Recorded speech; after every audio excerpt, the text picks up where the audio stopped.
I declare open this congregation of the University of Sussex.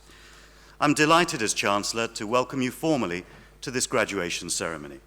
The warmest of welcomes to our honoured guests, our distinguished faculty members, and to those of the professional services here at Sussex. But the warmest of welcomes are for you, our graduands, and your families and friends that join you here today. And also to family and friends who couldn't be here today and are watching on live stream around the world. To you I say, bonjour, willkommen, come stai, hola, dobry den, привет, marhaba, salam alaikum, jambo, shalom, namaskar, ni hao, konnichiwa, oi, hey, hi, howdy.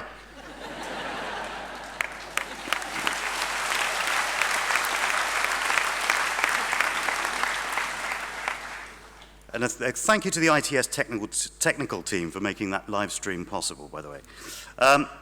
It is a profound honour for us that you chose Sussex as your place of study, and that, as I've just illustrated, the graduands from all over the world will be receiving their degrees at this ceremony.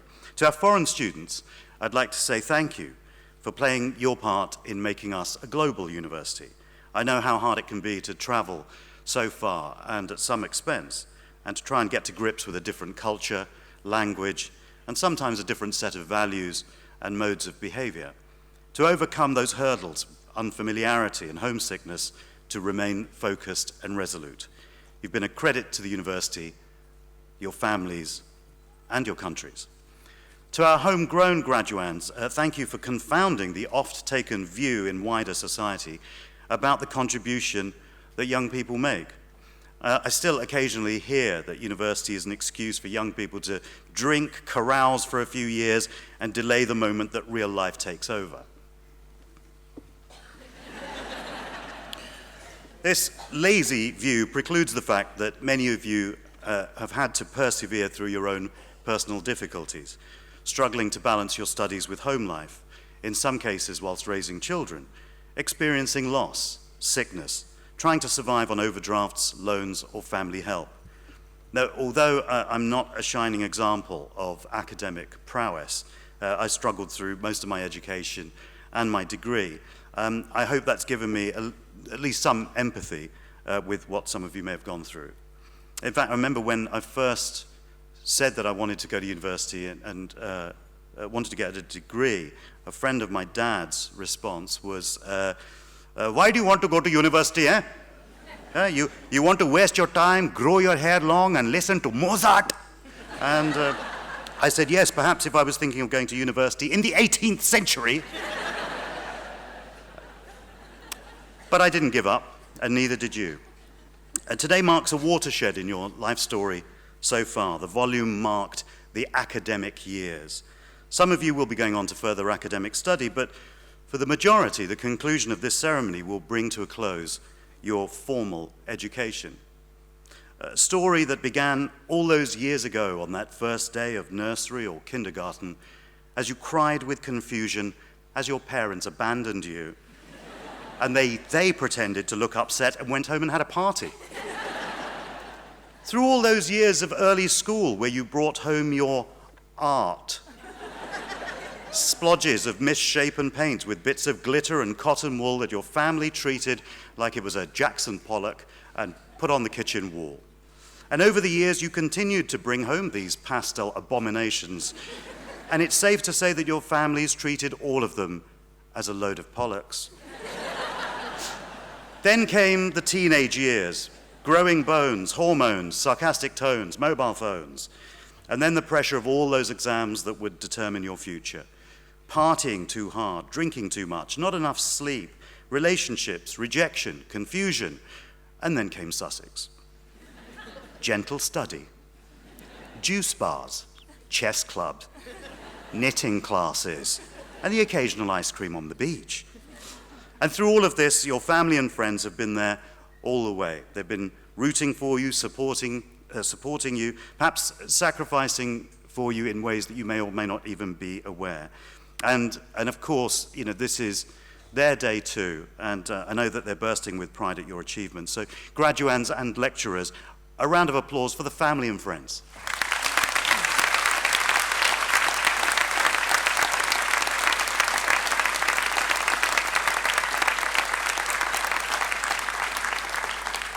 Now, you may well be thinking at this point, yeah, get on with it. All we want to do is to get across the stage without losing our mortarboard or tripping over our gowns and landing in someone's lap in the front row. And what a choice of laps you have this morning. All those capes and gowns. It's like the Avengers. Age of retirement.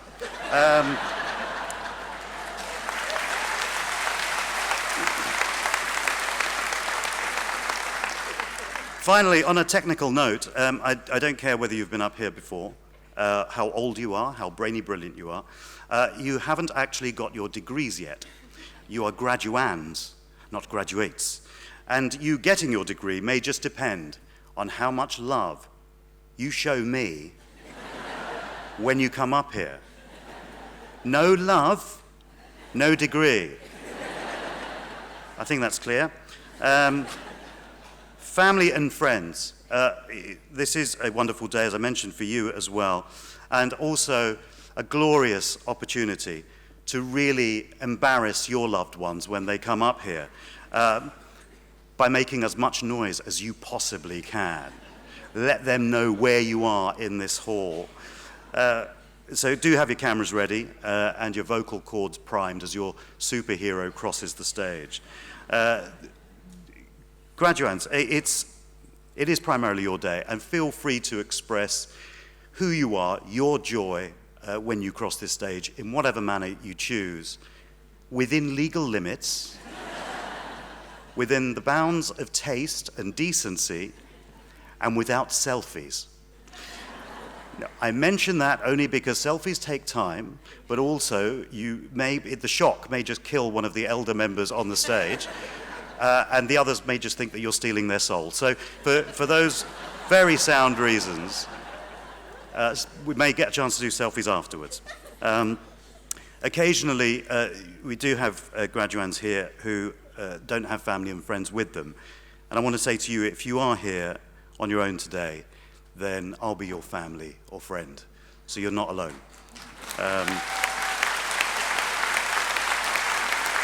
I call upon the Vice-Chancellor to address the congregation.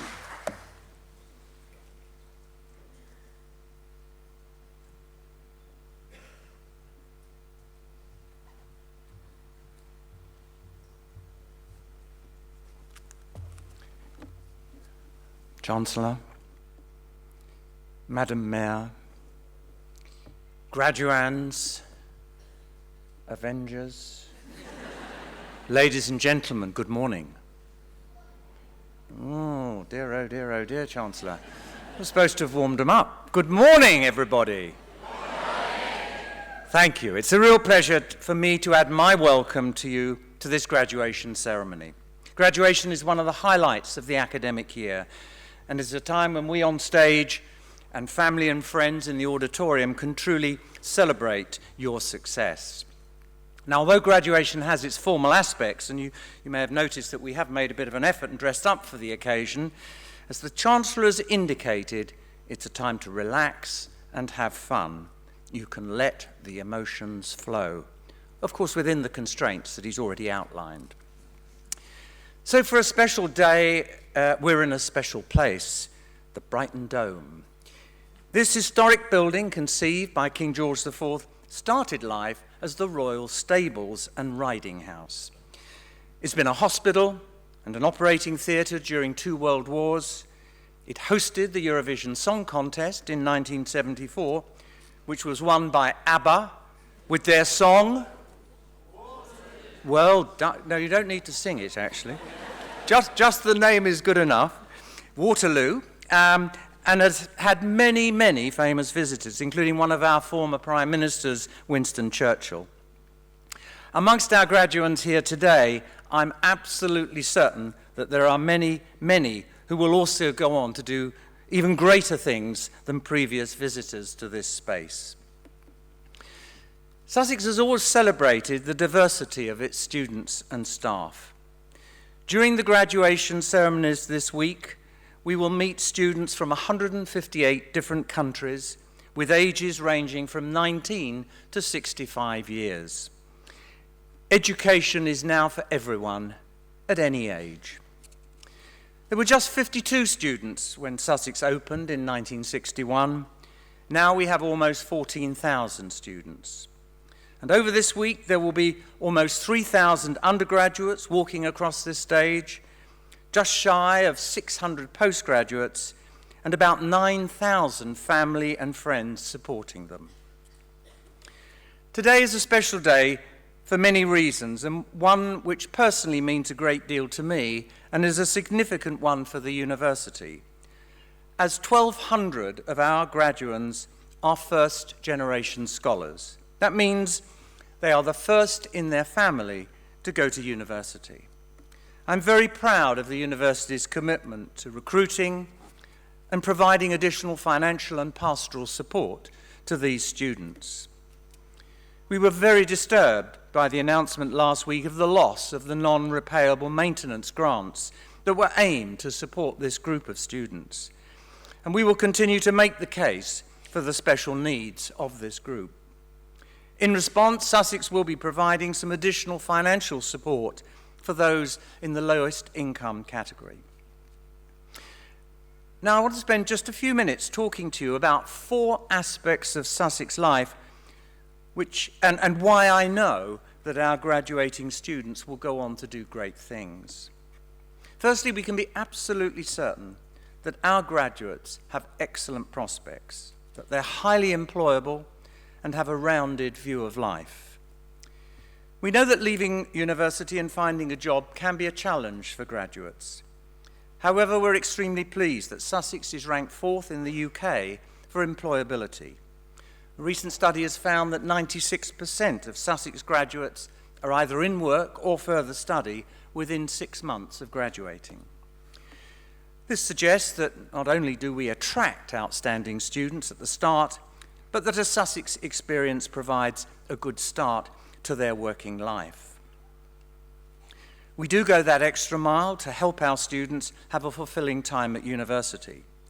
We believe that experiences outside the main area of study, including gaining competence in one or more modern foreign languages, are important for the broader development that employers are looking for. Our internship program is developing well, and we keep adding to this year on year, with our latest being a fully supported placement scheme in China. I hope that some of you have taken up the opportunity to complete an internship, whether it's here in the UK or abroad. The university also offers an outstanding range of master's scholarships for those that are thinking of postgraduate studies, and we've already awarded twice as many Sussex graduate scholarships that we awarded last year. This is really good for our graduates wishing to continue in further study at a time when we know financial pressures are high. Interdisciplinarity, that is, teaching and research that crosses the standard disciplinary boundaries, was one of the founding principles of Sussex back in the 60s. This broad-ranging and rounded view of life is very much part of the Sussex tradition.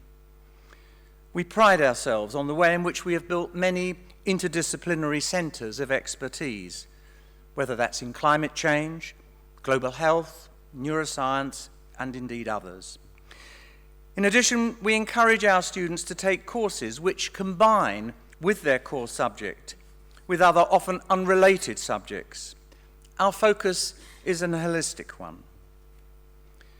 We also promote this principle as we develop new spaces, such as the Attenborough Centre for the Creative Arts, which I believe will fast become the heartbeat of the campus and a place for all students to study and socialise. Secondly, we should always remember that Sussex students and staff have a history of changing things for the better. Sussex has an outstanding reputation for world-leading research, and many of you here today have contributed to this. We are making a difference to people's lives, whether this is in policy in developing countries or digitising history. 98% of our research is ranked as world-leading. It is increasingly important for us to be able to show that our research has impact beyond academia by showing that we're making a real difference to people's lives and to society in general. Thirdly, I'm proud of our international perspective. It makes the Sussex experience special.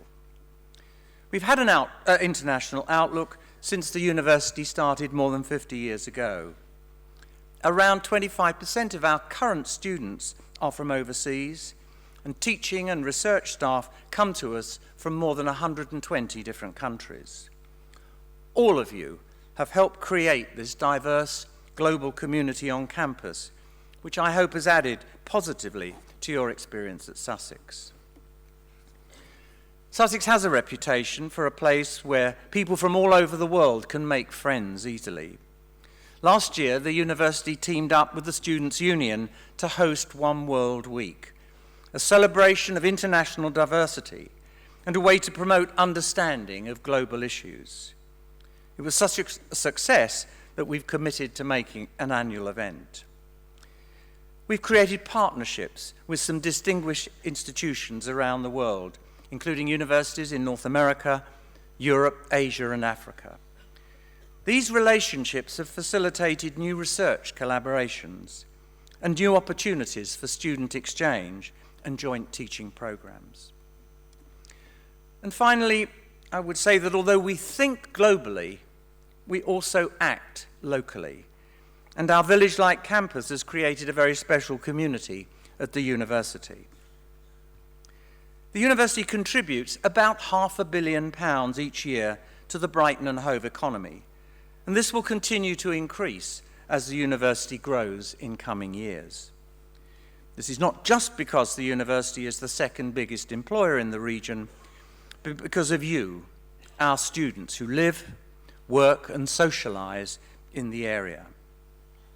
But it's the personal contribution that our students make that I'm most proud of. I know that many of you do volunteer work in the local community. In fact, you do far more than the average citizen. Some of you tutor school children, particularly the disadvantaged, or help with the soup run and the night shelter for the homeless. Others of you are just good neighbours or work hard at part-time jobs. For family and friends that are here with you, I know you will be extremely proud to share this moment. I want to give special thanks to all of those important people who have supported you during your years of study. As you look back at your time at Sussex and university life, I hope that you have many fond memories and a real sense of what you can achieve in the world. Education is no longer a privilege for the very few. It has become a fundamental right for the many, and I hope soon for all. It can help to inspire intellectual curiosity and provide us with the foundation to achieve great things at work, at home, and for our communities and society in general. It allows us to consider big issues from different perspectives and to challenge them. It introduces us to new concepts, new people, and new ways of thinking. But what is critical for us is to listen to what our students say about their time at university. So we put together a short film in which you, our students, reflect on their Sussex experience, consider their futures, and send a farewell message.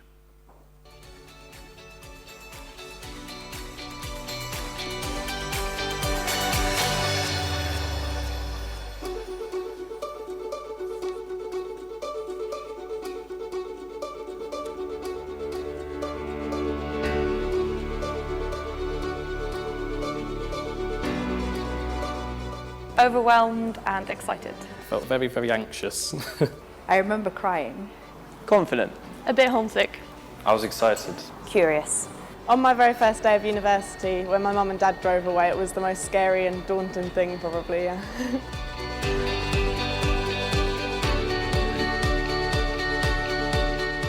Hungover. Tired. A little bit more comfortable. Slightly more ease. I was starting to feel at home. I was ready to get to work. So on my second day of university, I felt like I could do anything.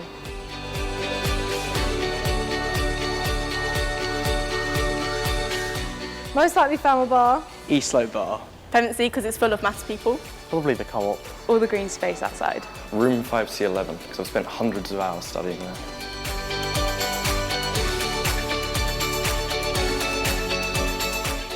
More fun than I expected. Very enjoyable. Fulfilling. Challenging. Thorough. Hands-on. Supportive. High quality. Hard work. The staff always have time for you.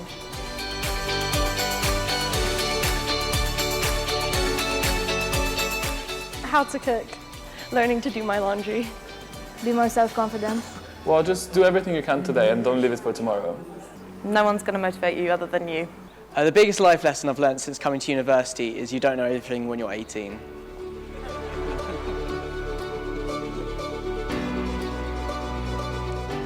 I got a first-generation scholarship which helped me secure an internship.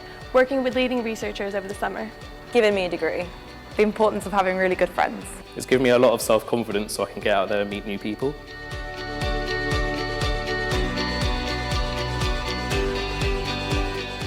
Excited.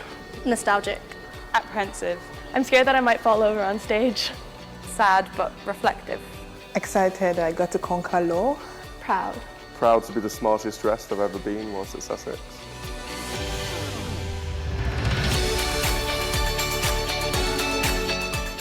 I'm going to be teaching maths. Marine biology abroad. I've got a place on a graduate scheme at HM Revenue and Customs. I don't know, but I'm looking forward to it. I want to be a barrister, so I'm going on to study the BPTC. I found out today that I got the graduate job that I wanted. Maybe marriage.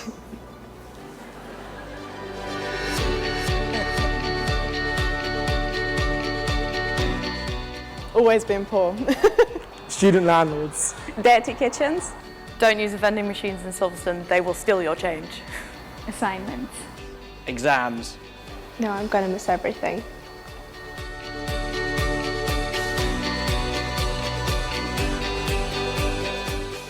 Getting to know myself better.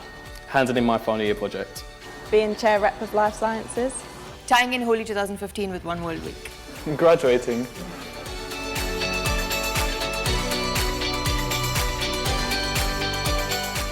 Well done.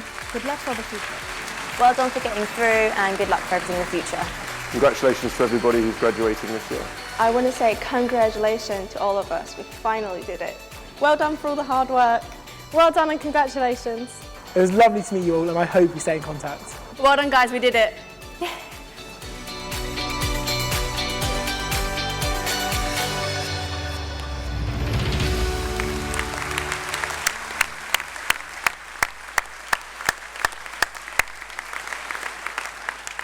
Special thanks to all of you who took part in the film and to our communications team who put it together. So, as you continue to make your way in the world and carve out your own path, I hope that Sussex will always be part of your consciousness.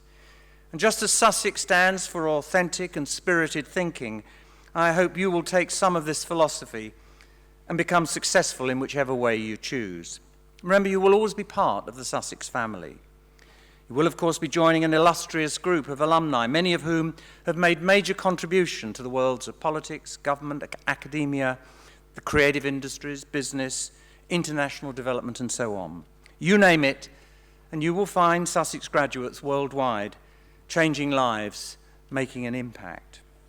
Our alumni relations team will make sure we stay in contact wherever you might be in the future. At the founding of the university, our first Vice-Chancellor, John Fulton, said that education at Sussex was making the future. This is an ambition which we still hold close to our hearts, and we encourage you to do the same. Make the future for yourselves and your family. Help make the future for our world. Now is the time to be confident, to be brave, and to be open to the endless possibilities that life has to offer. I wish all of you every good fortune for your chosen futures, and I hope that your experience at Sussex has gone some way to prepare you for the next stage of life. My very best wishes to you all.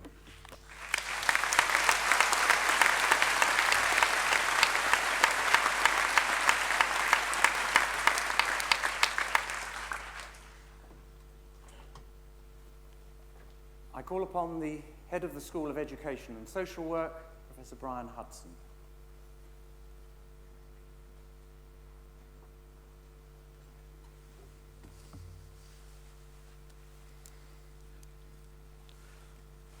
Chancellor, I present to you for the degree of Bachelor of Arts in Childhood and Youth, Theory and Practice, Sophie Bertrand.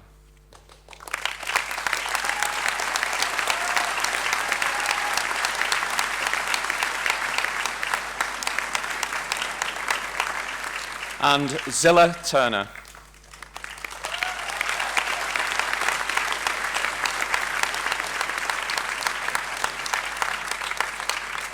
For Social Care, Naomi Caldwell.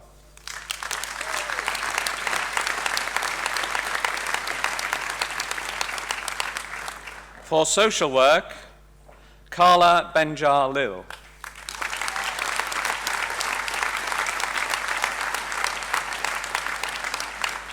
Bethany Brannigan-Bell.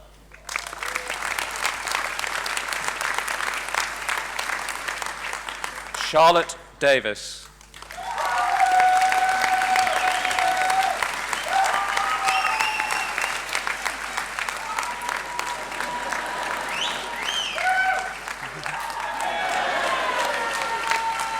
Jodie Dixon.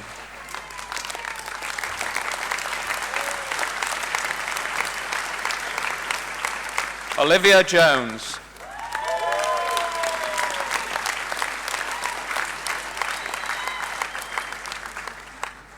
Rebecca Morn.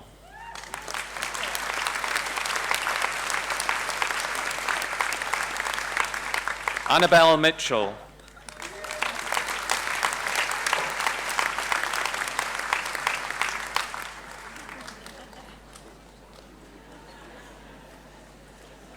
Debbie Onyem-Melukwe.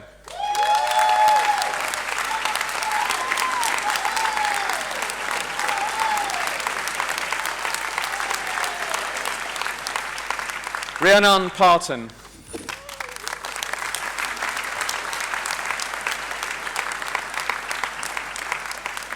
Also awarded the BA Social Work Prize for Outstanding Performance, Matthew Pollard.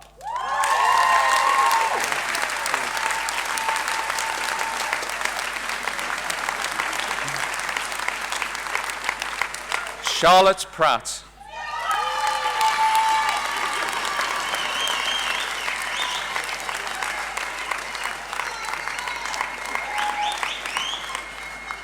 Maristel Priest.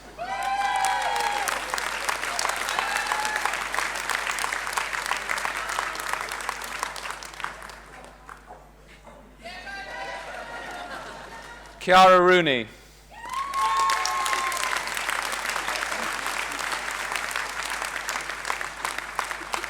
Marina Sanguinetti.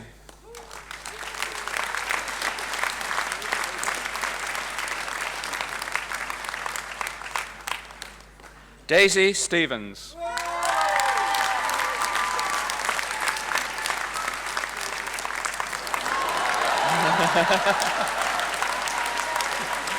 Oliver Tobert.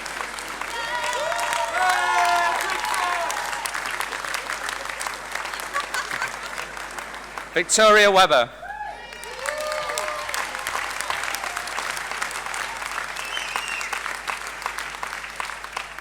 Deborah Wheaton.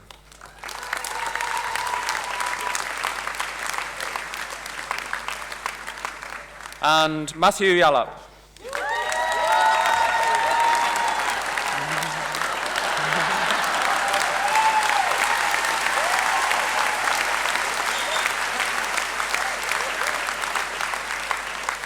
For the Postgraduate Certificate in Effective Practice, Livia Porojan.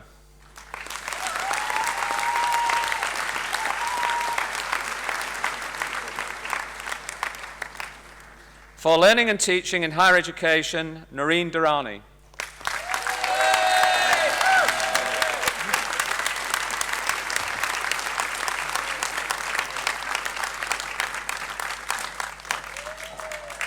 For the Postgraduate Certificate in 7 to 14 Mathematics, Caroline Lintiski-Reddings.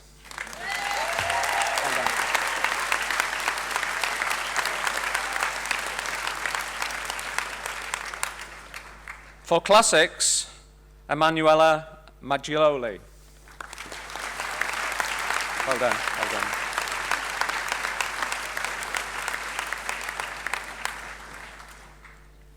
For PGCE Pedagogy and Practice, Victoria Ashcroft. Well done. Neil Barton.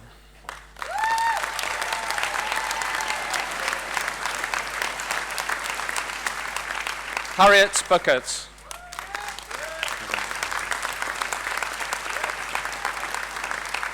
Lindsay Catlin.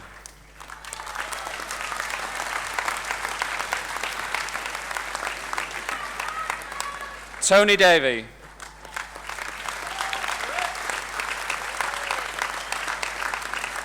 Charmaine Davis.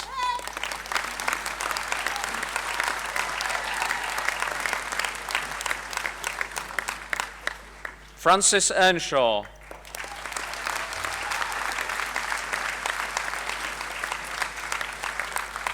Rachel Elliott.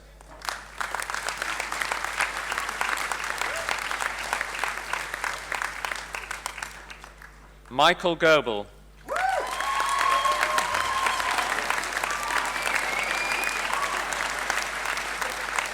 Nathan Honeycomb.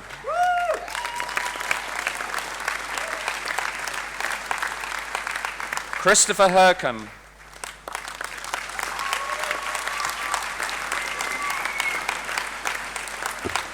Molly Morgan.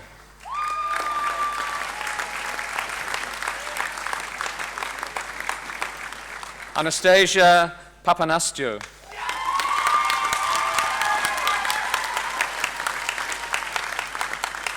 Samantha Renouf.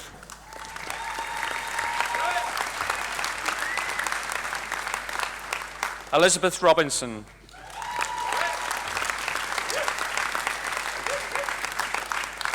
Martin Smith.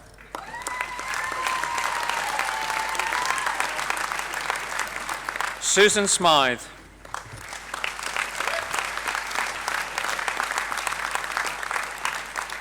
Rebecca Usher.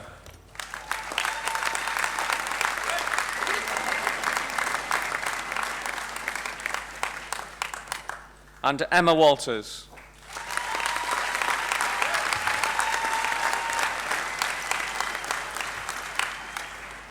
For primary, Amy Bennett.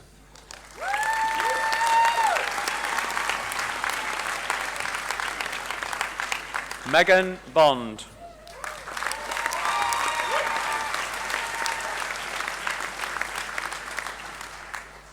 Jessica Bray.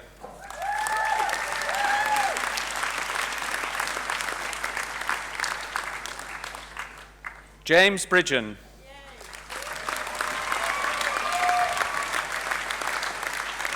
Sophie Brown.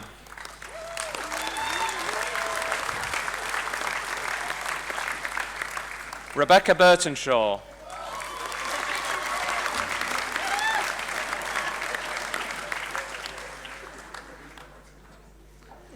Joseph, sorry.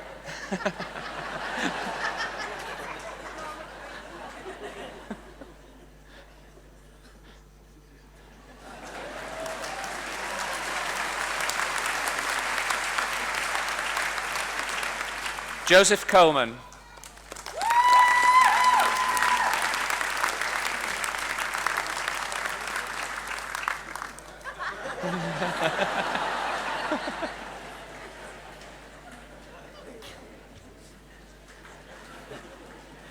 Ruth Collins.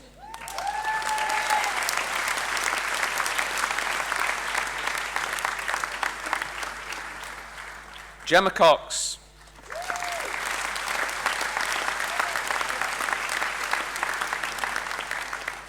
Alice Coyer.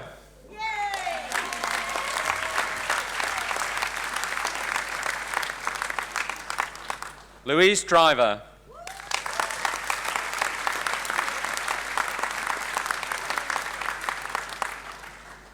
Isabel Farrell.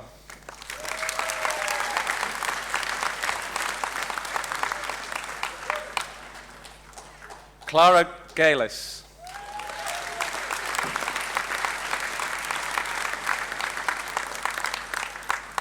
Colette King.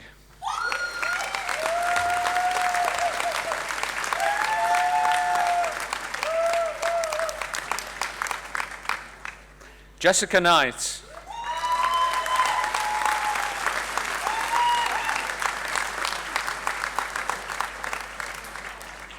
Joseph McAllister.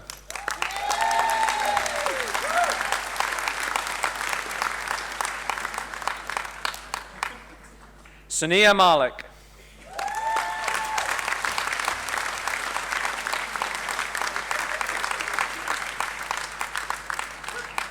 Claire McCarthy.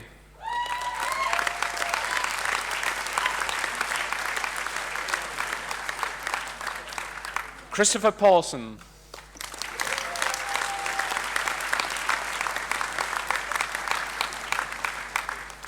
Katie Ribbons.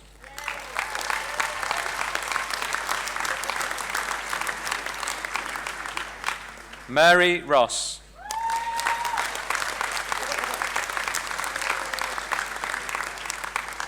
Lindsay Smith.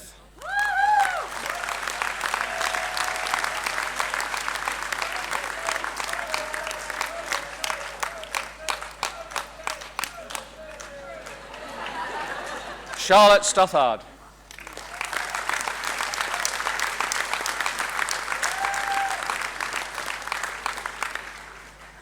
And Alexandra Tinku Stratton.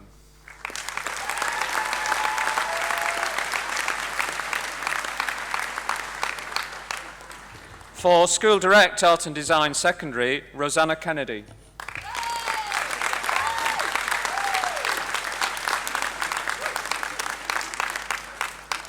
Shanine Osman.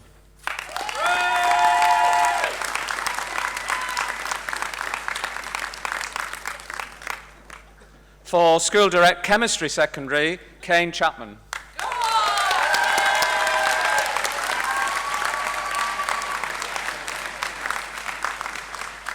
And Simon Watson.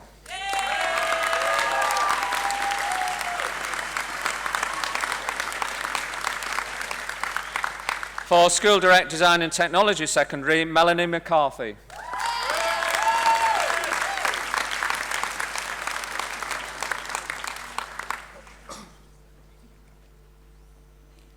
For School Direct Drama Secondary, Matthew Bonner.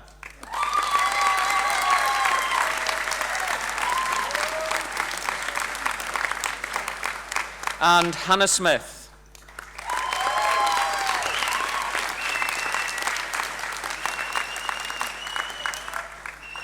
For School Direct English Secondary, Nancy Goodwin.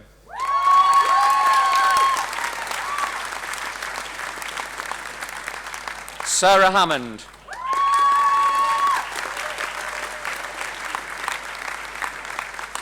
Faye Joyce.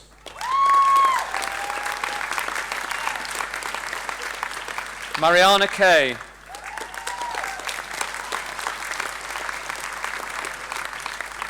Amy Kay.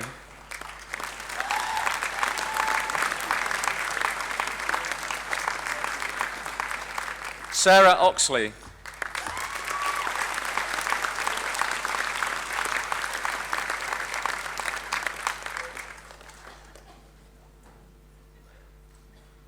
Vivian Rose.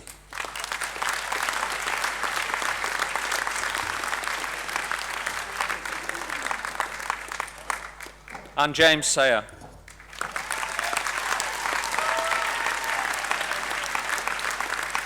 For School Direct Health and Social Care Secondary, Thomas White.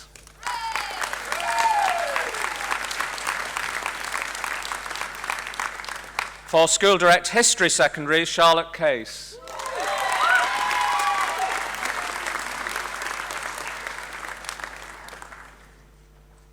Jennifer Chase.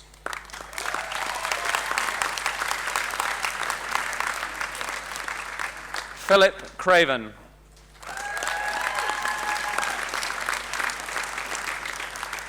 Lily Kellett.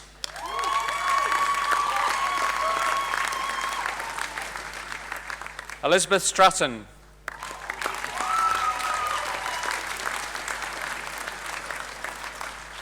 Jonna Stevens.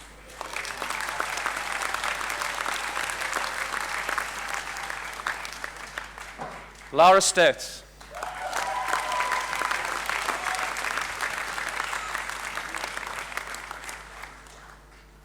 And James Wiggins.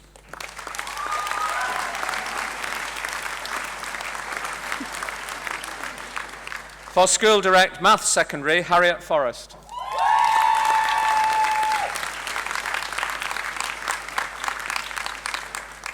For School Direct Media Studies Secondary, Jessica Hallisey.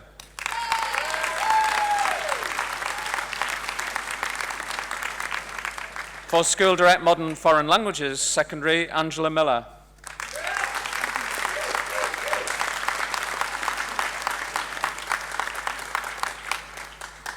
For School Direct Primary, Hannah Broad.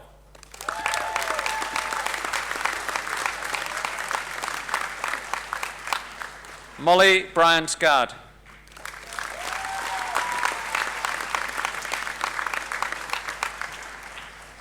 Andrew Bryce.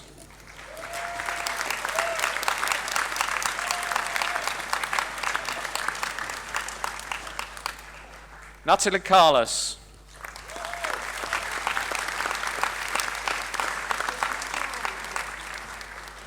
Emily Charman.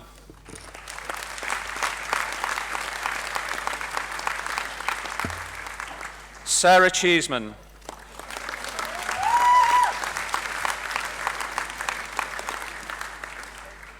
Catherine Dean.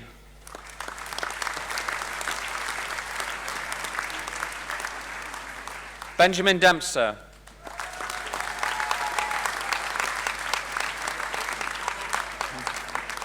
Natalie Harland.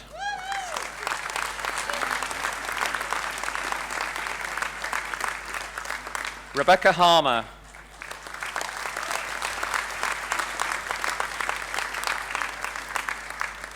Rebecca Haynes.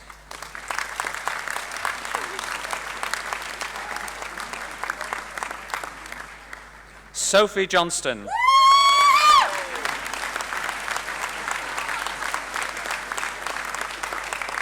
Joshua MacDonald.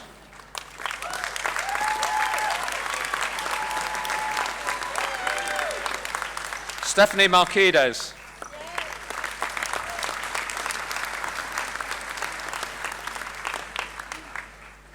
Rebecca Miller.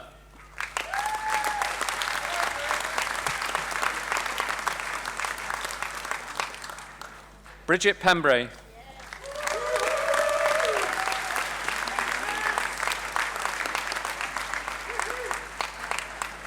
Bethan Pettit.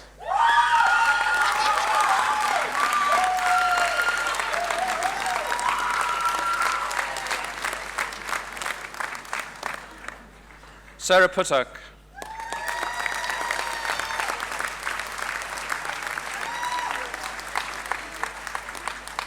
Claire Shucksmith.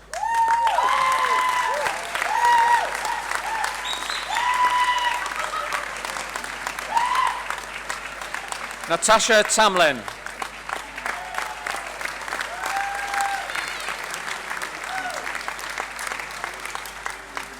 Victoria Taylor.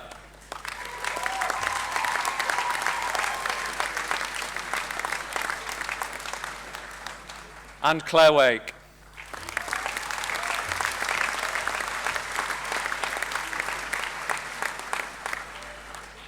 For School Direct Psychology Secondary, Dominika Majeska.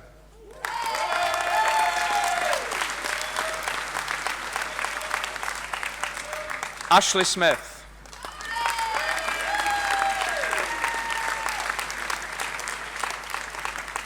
For Secondary Classics with History, Emmeline Mintram.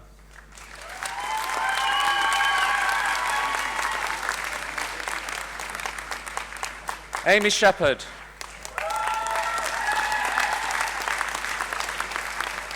Sarah Wallace.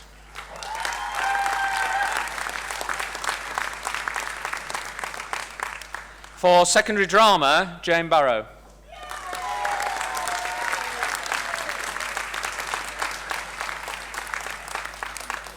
Amy Curtis.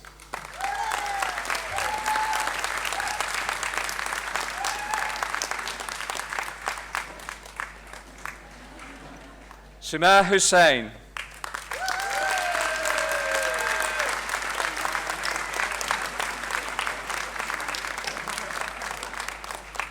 Kelsey Jennings.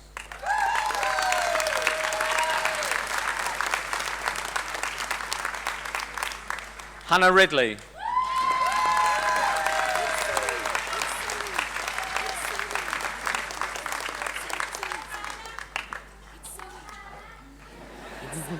And Zoe Wood.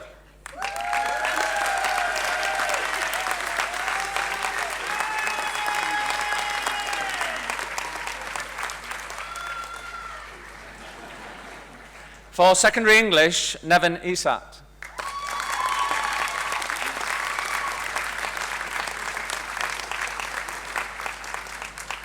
And Daniel Mortimer Flowerday.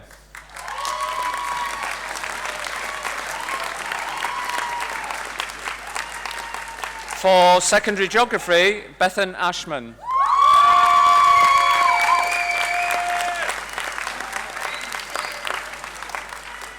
Joanna Hawker.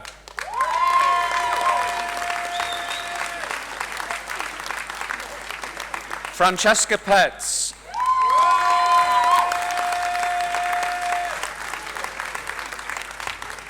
Jessica Reynolds.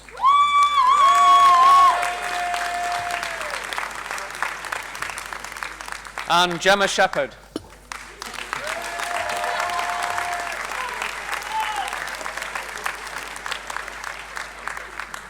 For secondary history, Michelle Brown.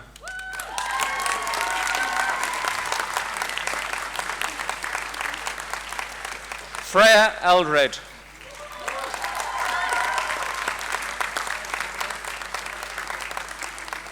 Elizabeth Green.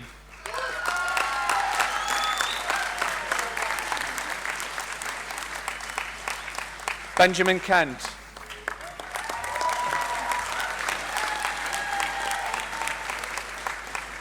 And Hayley Merrill.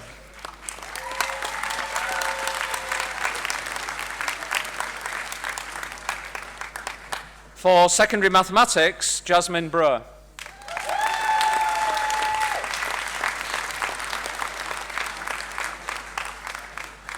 Elizabeth Bromley.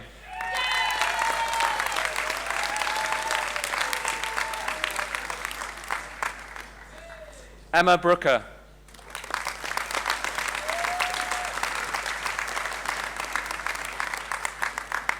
Michael Brown.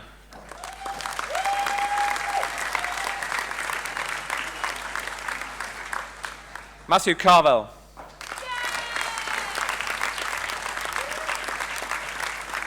Victoria Clark.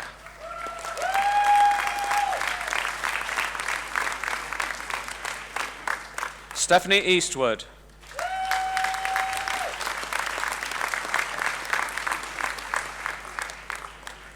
Ben Hansen.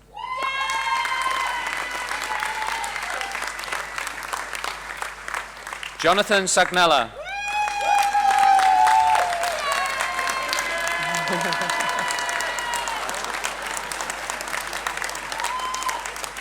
Scott Sherwood.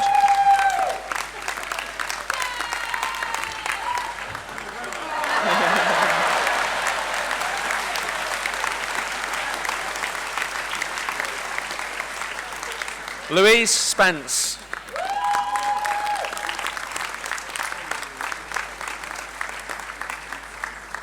Samantha Stovall.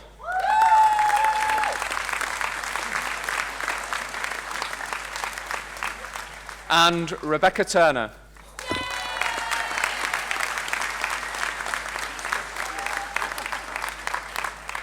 For secondary music, Stuart Bayliss.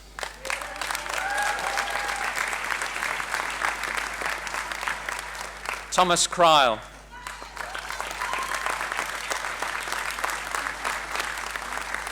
Cameron Fraser.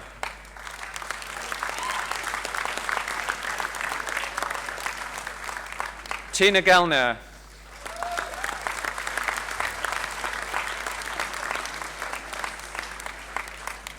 Anna Huber.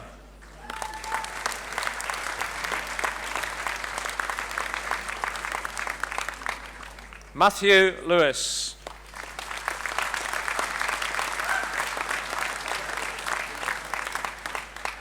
Rianne Palmer.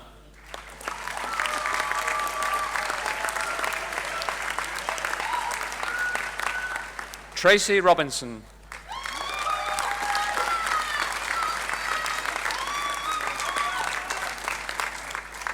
And Tessa Watson.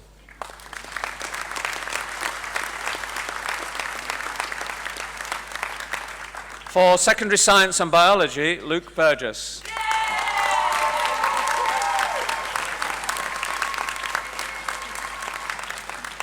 Zoe Halfyard.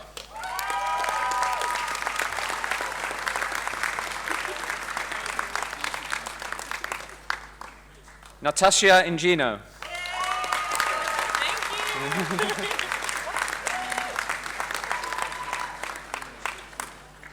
Shannon O'Connell.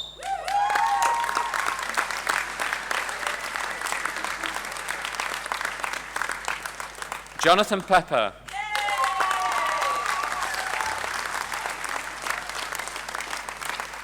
Charlotte Smith.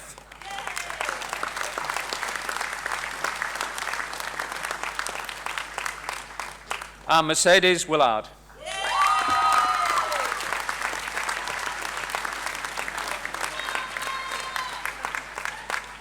For secondary science with chemistry, Alice Carhill.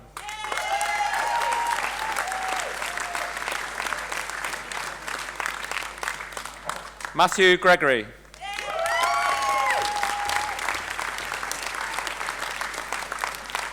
Noura Hassan.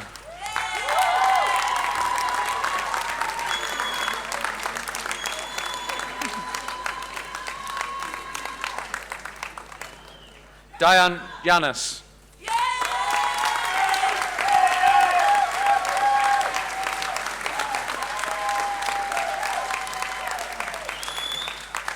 For secondary science with physics, Alexander Blackburn.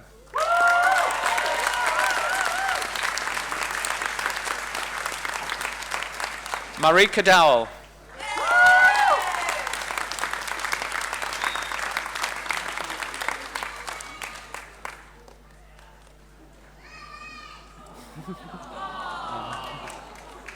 Theodore Evans.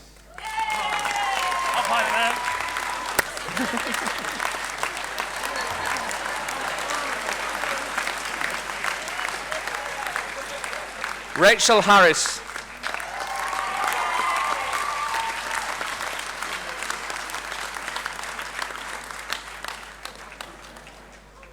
And Andrew Mackey.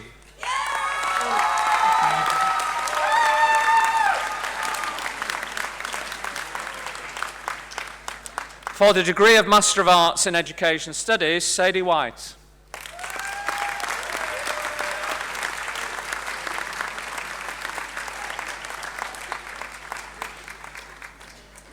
For International Education and Development, Sinead Kang.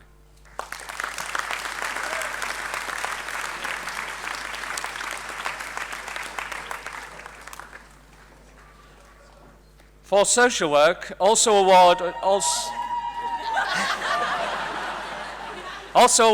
the John Simmons Prize for Outstanding Achievement in Social Work, Justin Baker.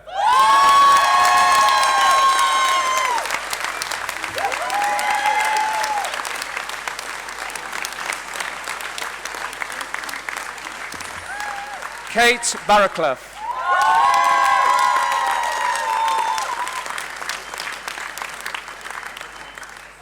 Sean Beaton.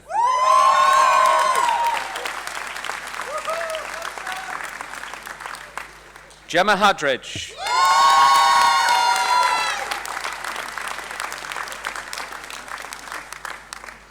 Emily Haynes.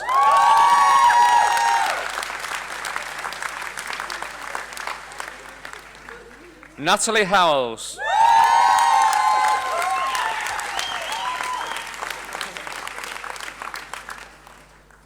Jack Hughes.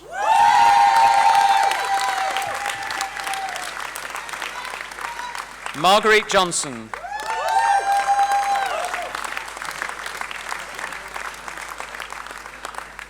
Florence Myrna Thompson.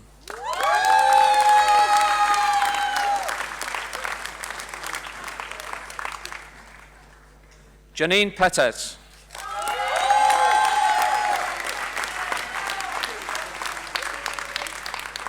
Jennifer Tilson.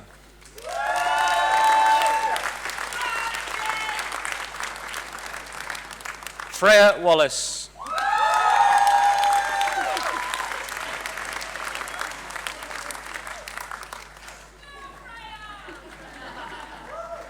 Dorota Wilkowska.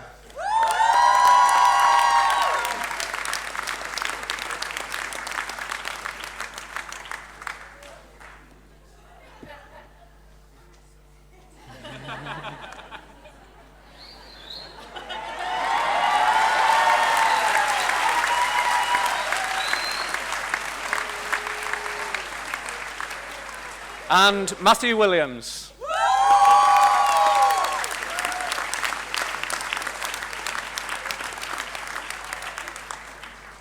Chancellor, I will now present to you for the degree of Doctor of Education.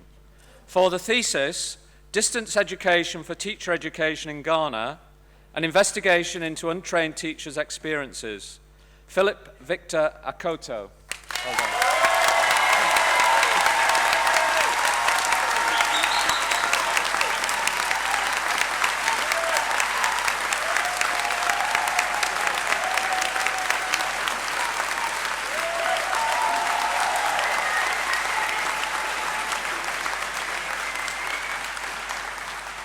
For the thesis, Women, Being and Becoming Academics, exploring gendered career journeys and their implications for academic development.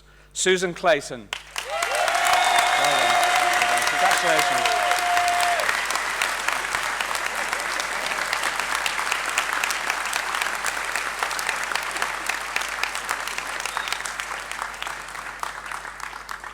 For the thesis, examining the professional skills of basic school supervisors in GA South Municipality of Ghana, Evans Agbeme Jikum.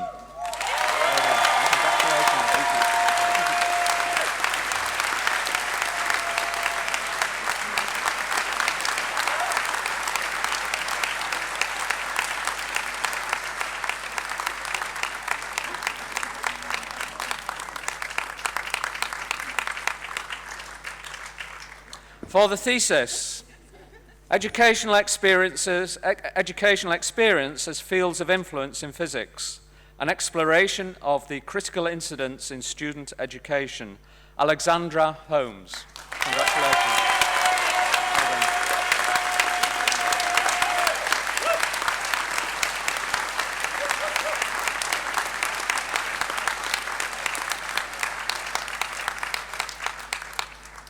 For the thesis, what does quality look like for post-2015 education provision in low-income countries? An exploration of stakeholders' perceptions of school benefits in village LEAP schools, rural Sindh, Pakistan. Jane Gerard. Many congratulations. Well done.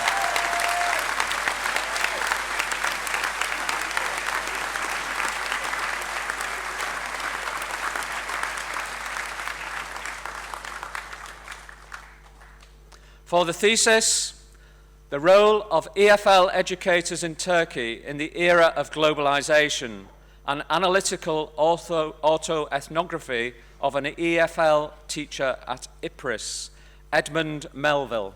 Congratulations.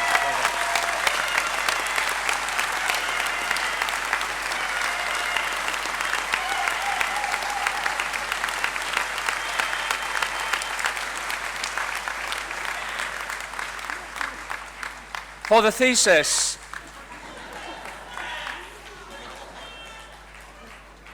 thesis, assessment in mathematics classrooms in Ghana, a study of teachers' practices. Evelyn Aduro.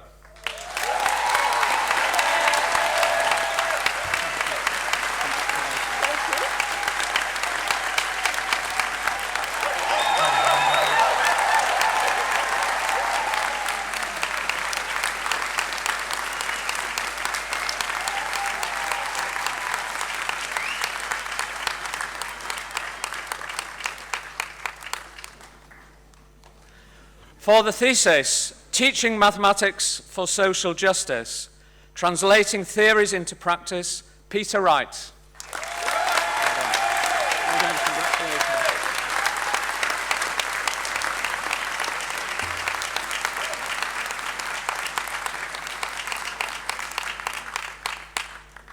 Chancellor, I will now present to you for the degree of Doctor of Philosophy, for the thesis, Transition to Upper Secondary School in Mexico, New Insights into Selection and Education Expectations, Jimena Hernandez Fernandez.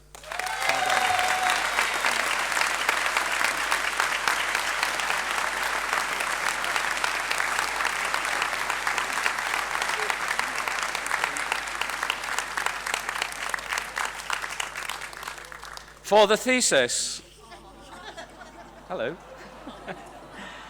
of Bellies and Books, Repositioning the Subject Within the Education-Pregnancy Nexus in Mozambique, Francesca Salvi.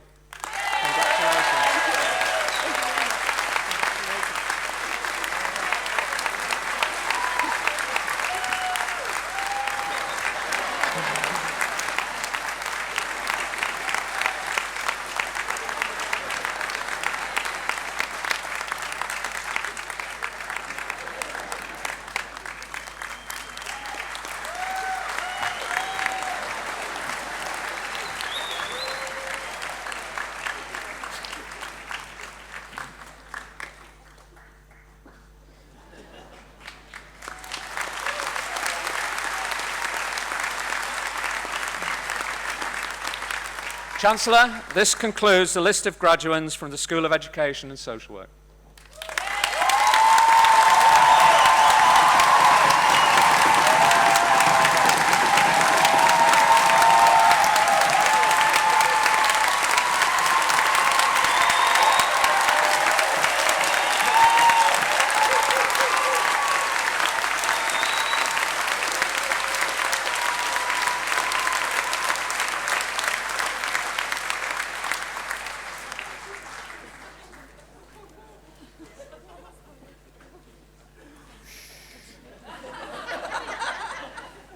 I call upon Professor Andrea Cornwall, Head of the School of Global Studies, to present John Snow.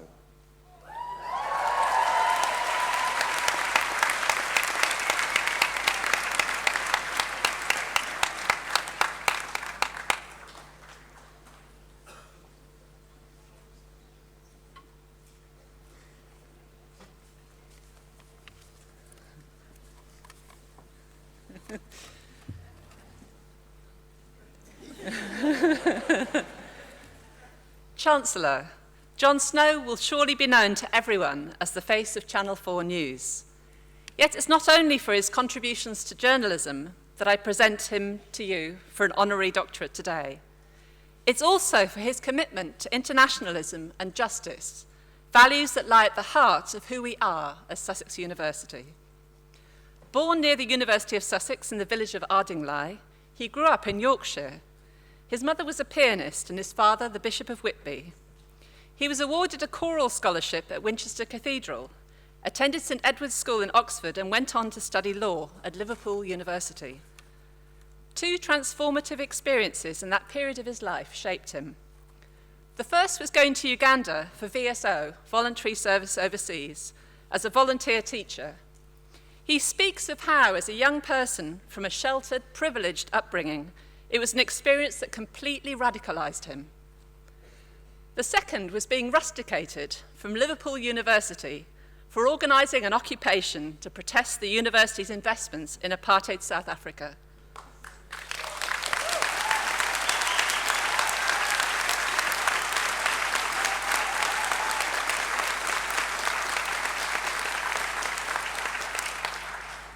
John describes his time at the university as a vivid political journey. He recalls, studying law was a fabulous bore, but the rest educated me for everything else I was ever to do in my adult life. He recounts how he meant to go back to university, but he got distracted by working in a day centre for homeless young people in central London, the New Horizon Youth Centre. Over many years, he's continued to lend support to their work and to causes that champion the rights of people in carceral institutions, children and young people with autism, and cyclists, with his manifesto for safer cycling inspired by the anger at the injustice of so many deaths on the road. He's been chairman of the Prison Reform Trust, a patron of Reprieve, a legal action charity that uses the law to enforce the human rights of prisoners, and the African Prisons Project, and is the ambassador ambitious about autism. A distinguished career in journalism was to follow.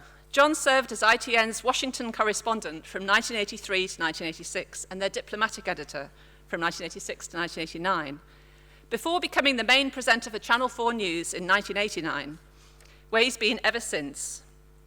He's won a number of awards, including TV Journalist of the Year for his coverage of Afghanistan, Iran, and the Middle East.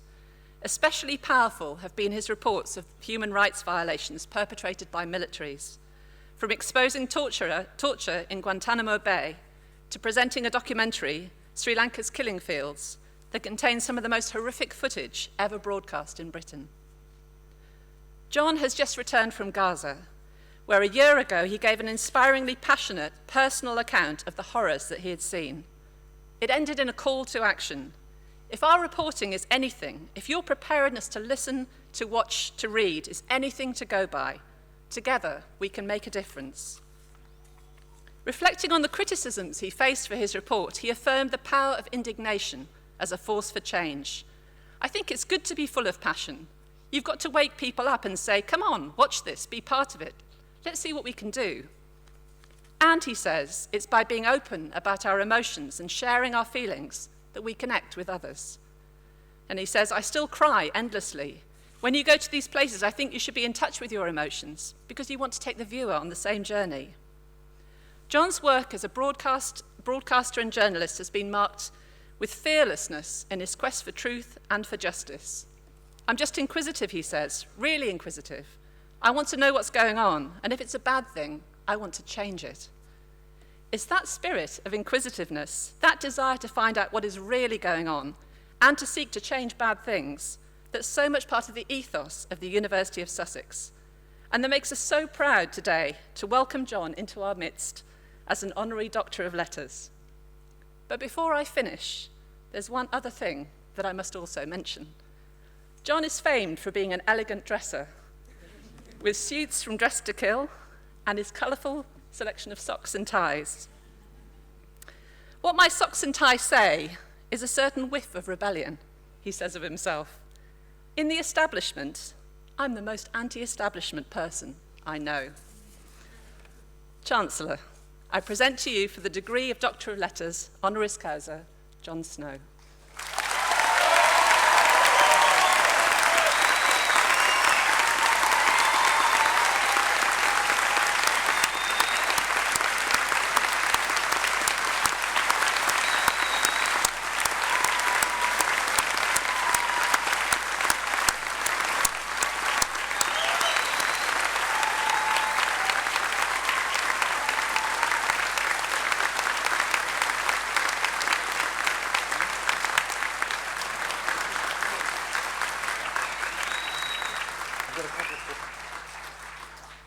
By the authority of the Senate and the University Council, I'm very, very proud to confer upon you the degree Doctor of Letters, honoris causa. Many congratulations.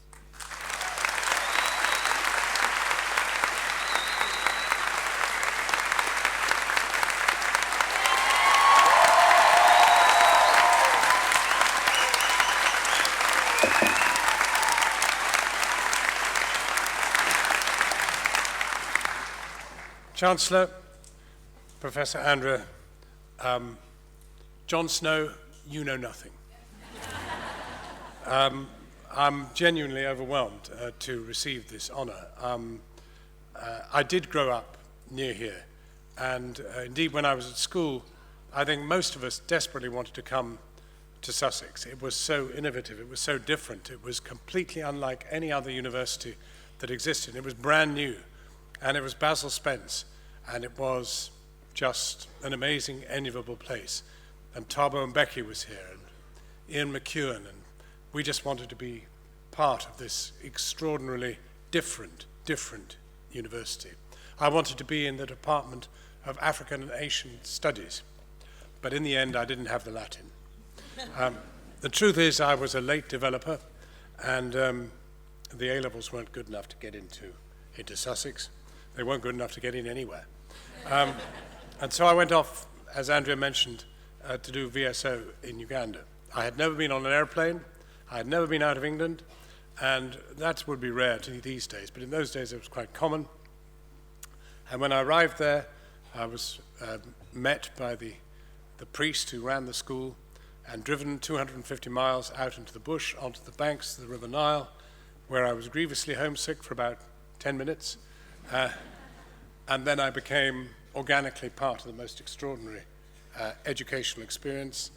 I realized, looking at the pupils and the students that I was talking to, that they had absolutely everything that all the kids I'd ever met had: brains, drive, imagination, but they had no resources, no facilities. And looking north from the south completely transformed my whole sense of who we are and what we can do. From then on, all I wanted to do was to find a way to get back to Uganda.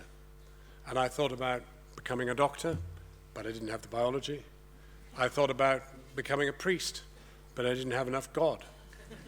And then I thought, I know, I could become a journalist. You don't need to know anything.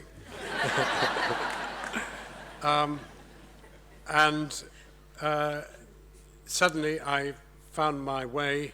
But basically, I was working in this day center that Andrew mentioned, and I was very lucky because there was a change in the law.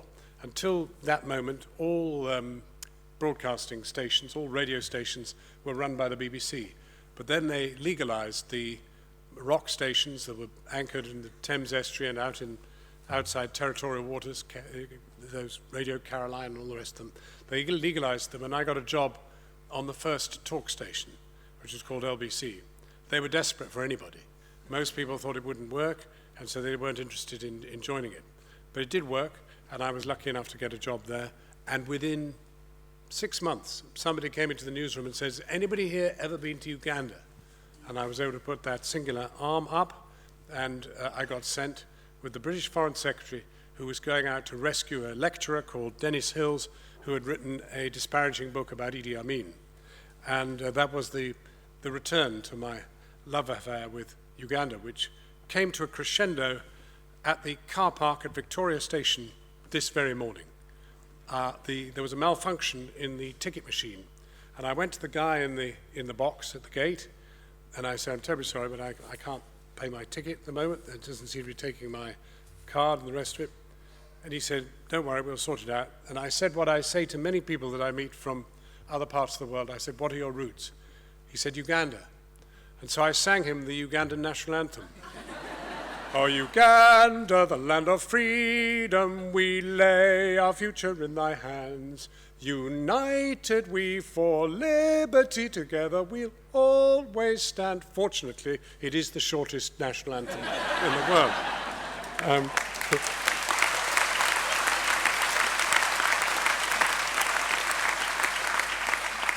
And as Andrea mentioned, I've therefore been a journalist for quite a long time. I've been very, very fortunate to be sent to some most remarkable places and meet some unbelievably remarkable people. I feel very blessed in that. I feel very lucky to have been to Iran, for example, a very large number of times. I was there for the revolution, and I think the accord that's been reached this week is one of the most important structural moments in our present affairs, because we're in a bad place when it comes to resolving the divisions and issues in that region.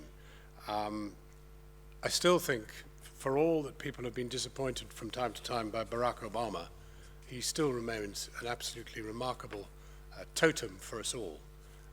He's somebody who extended the open hand of friendship to Iran in 2004, and it's taken until this moment to deliver something in that hand. And I thought last night to see pictures of him, the first president ever to visit a prison, was also a remarkable moment, to open to Cuba. And so I think all these things come together to tell us all something, that if you want to do anything badly enough, or even well enough, you can. I think you have to really do what you want to do, not settle for anything less. And these are difficult times to settle anyway. They're a struggle. It's a struggle to do what you really, really want to do. But if you set your mind on it, you can do it. And I set my mind on being a reporter, on trying to bring people together, on trying to play a part in resolving differences between people, and even in perhaps encouraging a child to cry or not to cry. But all I would say is I envy you at your time in your lives. I mean, some of you are a bit more mature than others. I noticed there were some, mature people coming past me there. And all power to their elbows. I mean, what a great thing to go back and freshen up. It's an amazing thing. But you have everything in your hands, and you're in the place that gives you some of the most original thoughts, pathways, and the rest that it's possible to find. Viva Sussex University. Viva you. You are a sensation, and I feel very privileged to be amongst you. As somebody who's never had a degree, to have this is special indeed. Chancellor, thank you very much.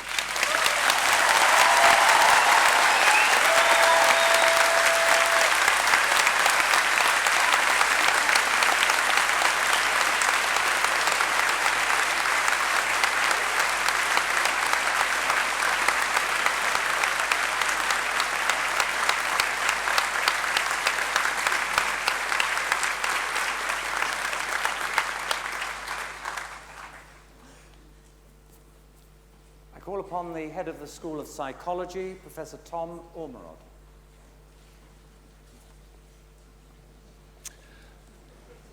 Chancellor, I present to you for the degree of Bachelor of Science in Psychology, Charlotte Adeyemi.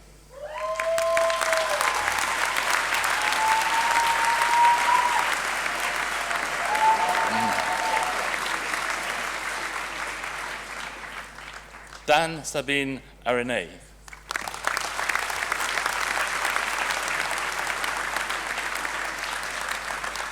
Claudia Alaf.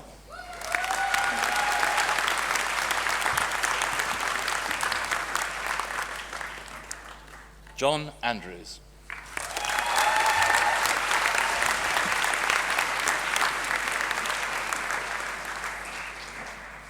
Benjamin Askew.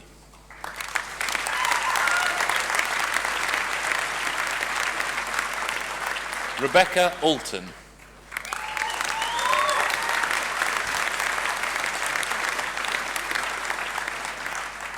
Also awarded the Tony Gale Memorial Prize, the British Psychological Society Wessex branch, for the best third-year project, Phoebe Averill.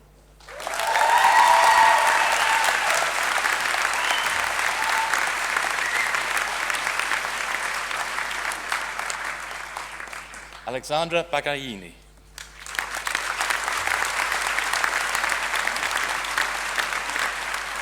Mia Bartlett.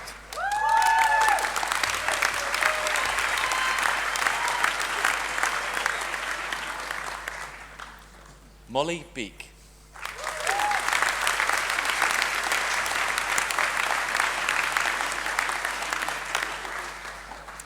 Charlotte Beaumont.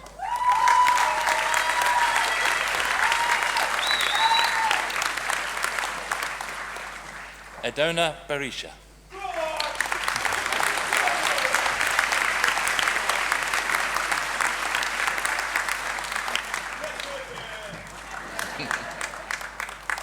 Barbara Betkova.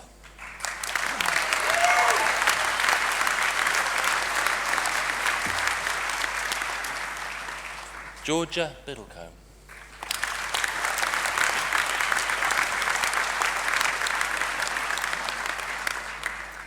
Jessica Blampide.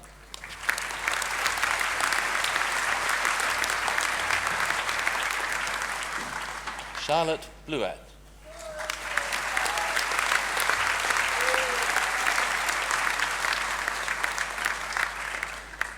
Sophie Boakes.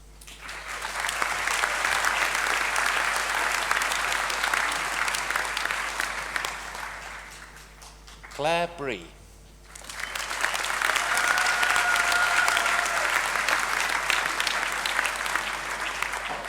Laura Brennan.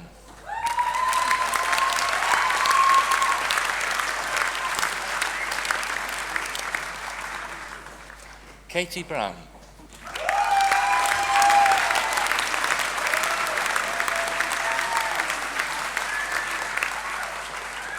Kelly Cameron.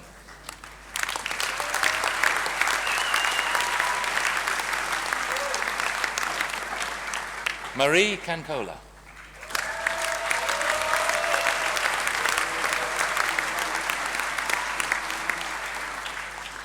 Kira Carroll.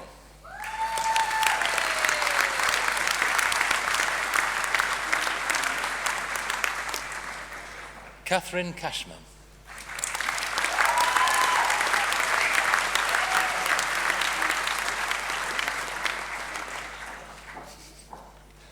Man Chan.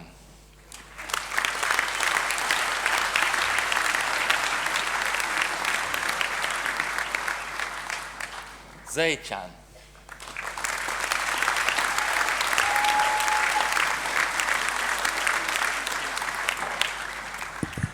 Billy Chappell.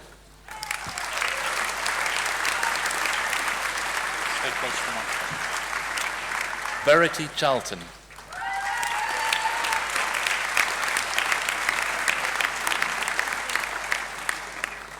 Polly Chatwin.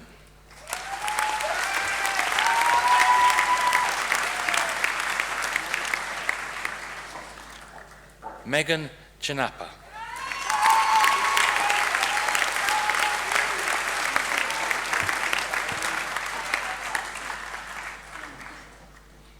Aline Cleve.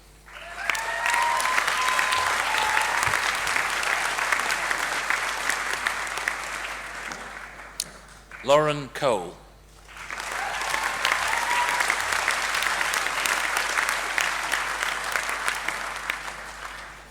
Also awarded the Mike Scaife Prize for the best third-year project in the area of cognition, learning and innovative technology, Rachel Collard.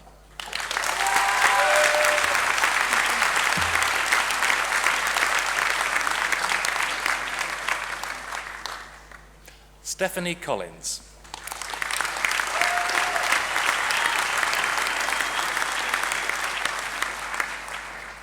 Frederica Cook.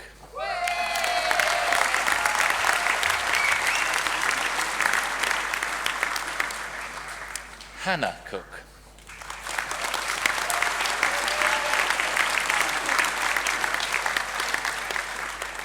Maha Cooper.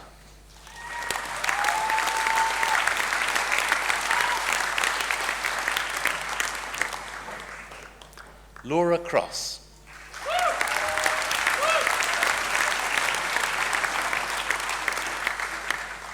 Lottie Crow.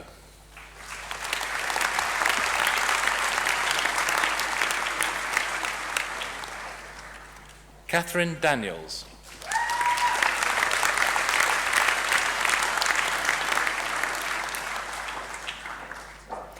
Olivia Davenport.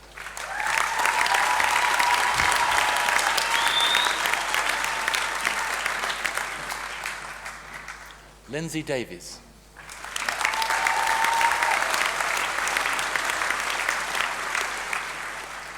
Drew Davis.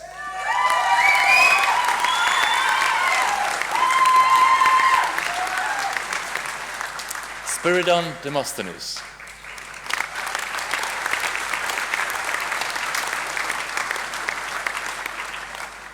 Hannah Ditcham.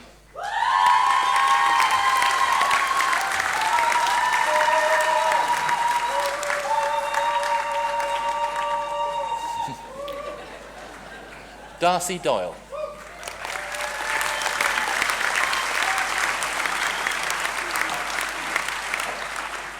Catalina Duta.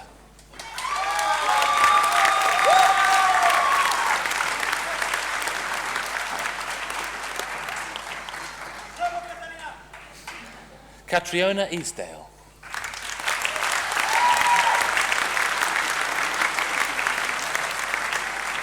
Rebecca Edgecombe.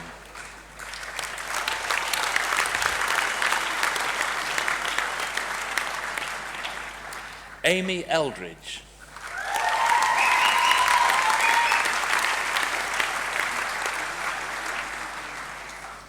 Jane Envis.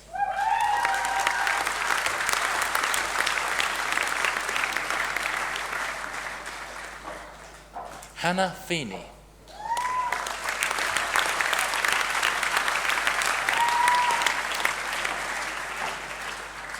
Natalie Fuller.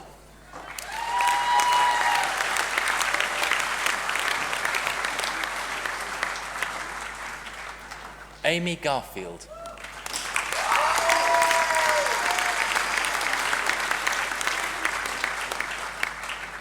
Rebecca Garrard.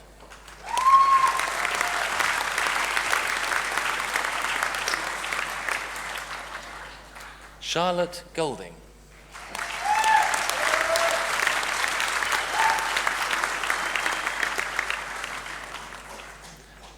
Gabrielle Greening.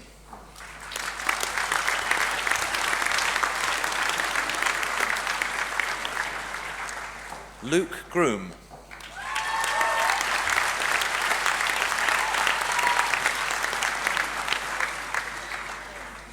Nathaniel Hafford-Tier.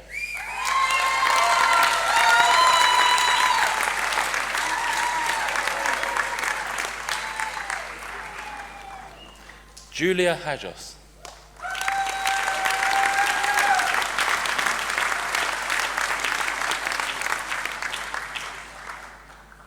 Natalie Halls.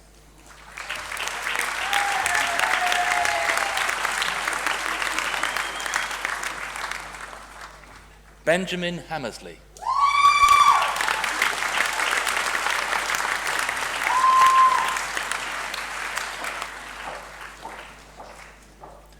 Ramin Hashimi.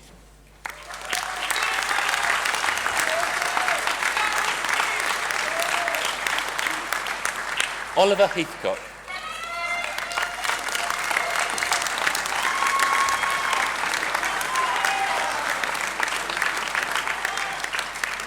Olivia Herbert.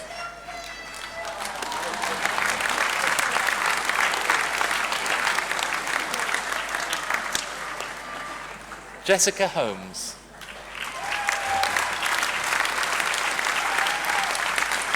Laura Holmes.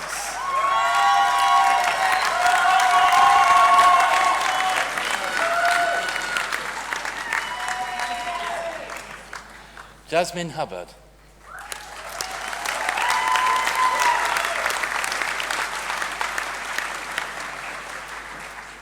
Amike Ibe.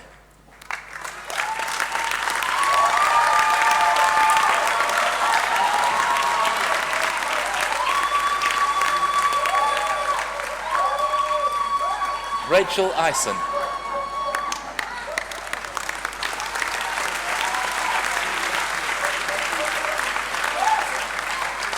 Sonia Jansley.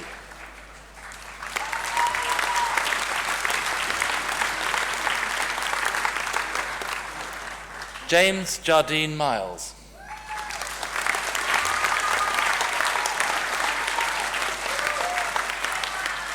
Craig Jewell.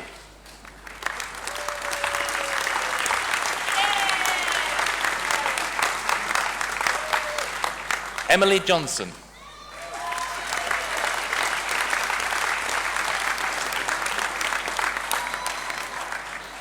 Lauren Jones.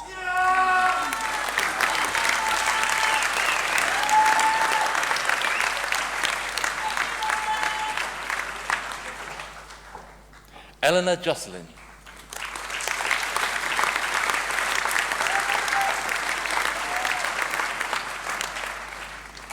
Olivia Julianne.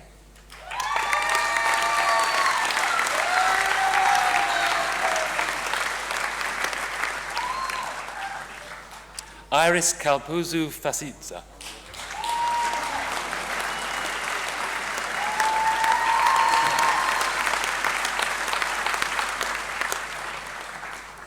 Manveen Kaur.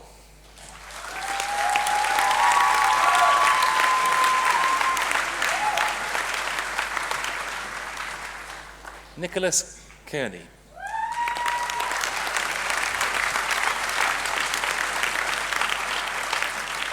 Georgie King.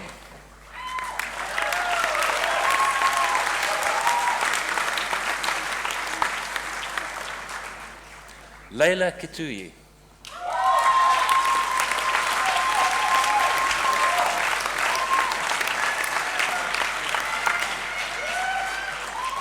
Lewis Knight.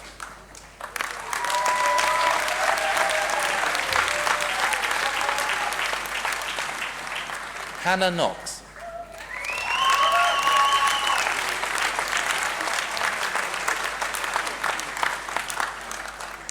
Fumika Kondo.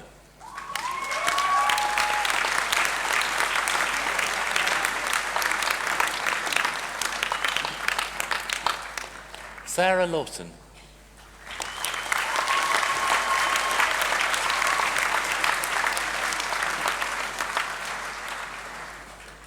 Stephanie Likorgu.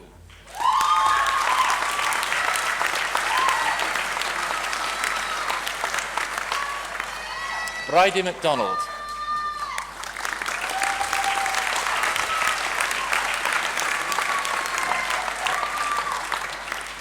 Abigail Manning.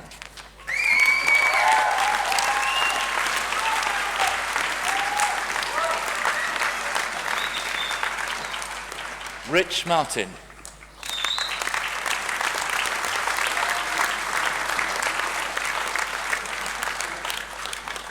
Michaela Martinez.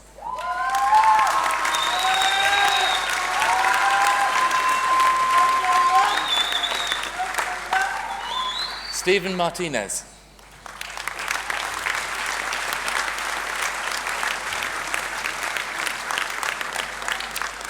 Also awarded the Stuart Sutherland Prize for an outstanding BSc project, Alexander Mason.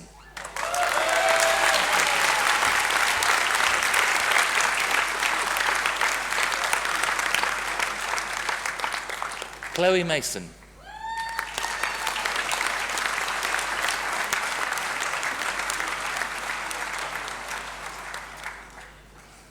Daisy McKenna.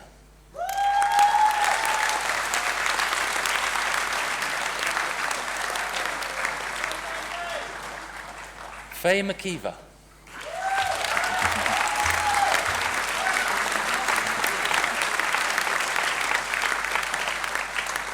Martina Micheletto.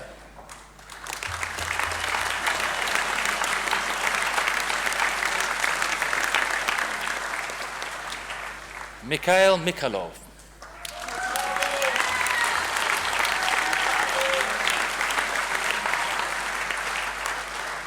Noamod Ibrahim.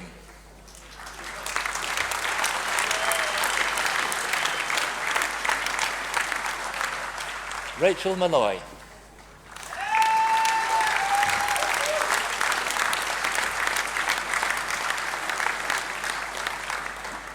Vicky Moores.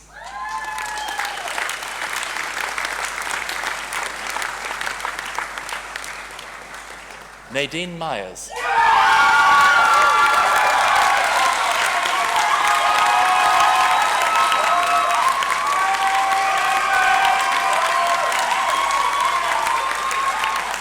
Toko Nakano.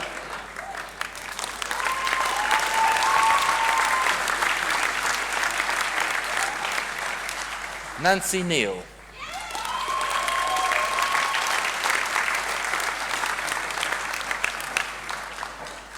Caroline Nolch.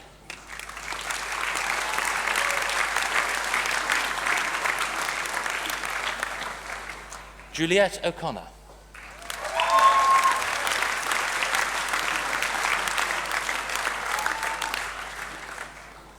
Naomi O'Donoghue. My name's pronounced Neve. Oh, I'm sorry. May I say that one more time? Neem. Neve. Neve. Thank you. Neve.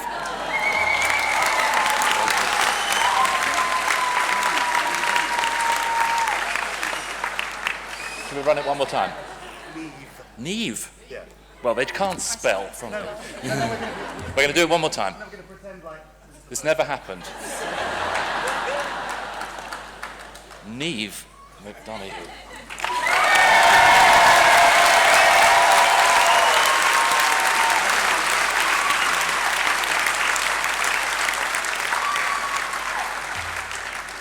Jessica Orbell.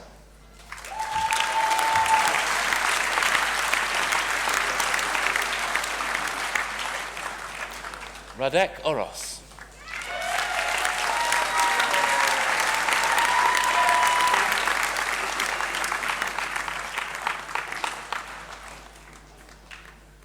Emma Parry.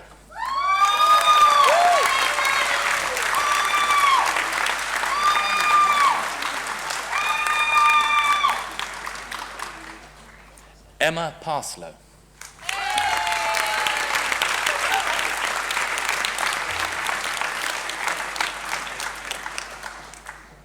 Charlotte Payne.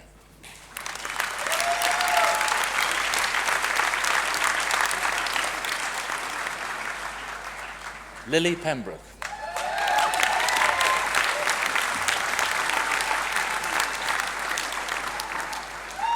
Olivia Peters.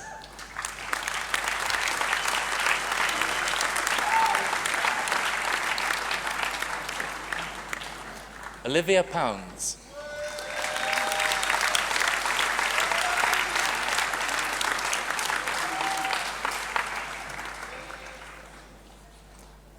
Rachel Price.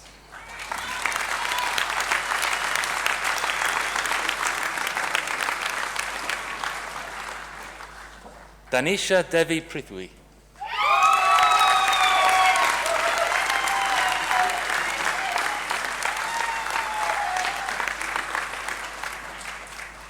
Isabel Proud.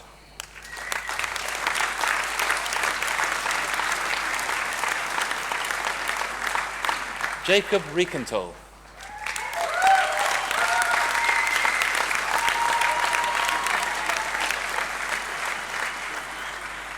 Zakia Reed Wisdom.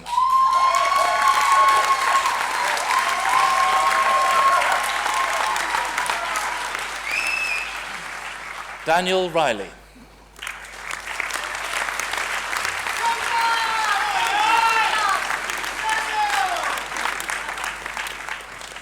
Rosie Robbins.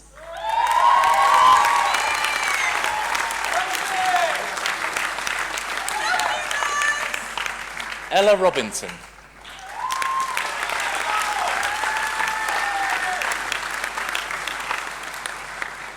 Charlotte Rook.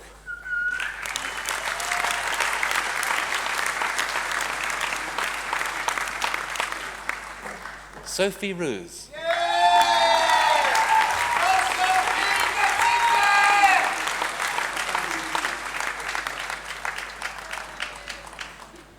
Abigail Saxby.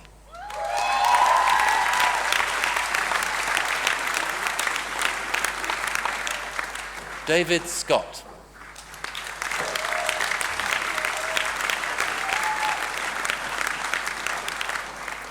Molly Scott.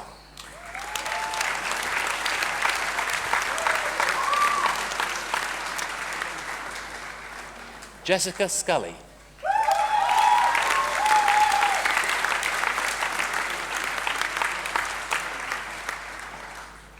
Freya Seeley.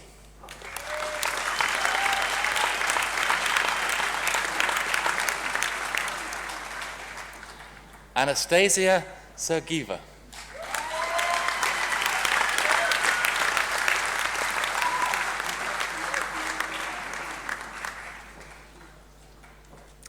Deu Si.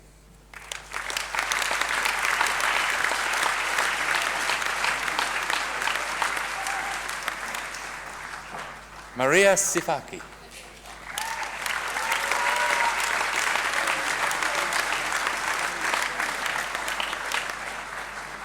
Sui Sit.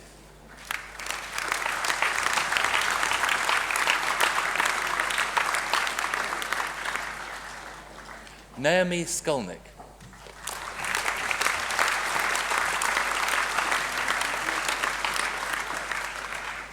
Sophie Smith.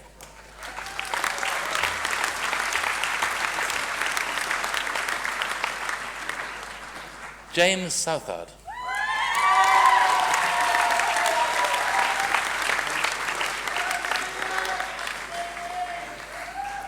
Claire Stevens.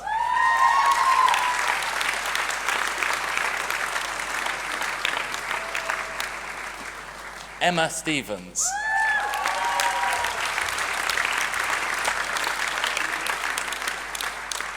Vanessa Summers.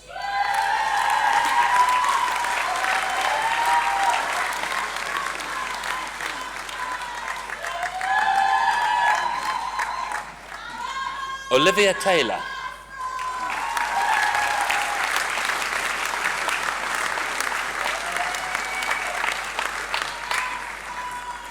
William Teasley III.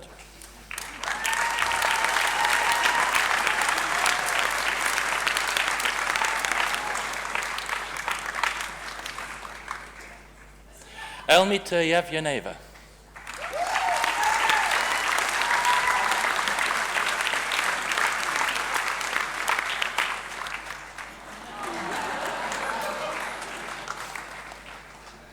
Nia Thomas.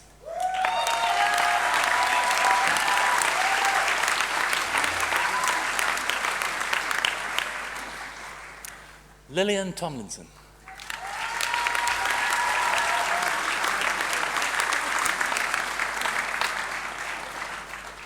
Maria Zioni.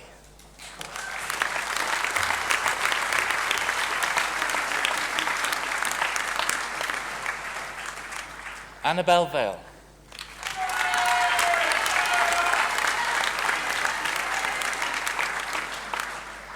Claire Vella.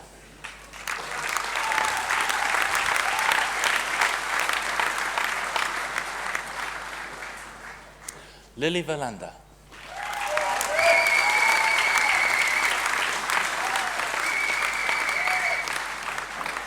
Anna Victor.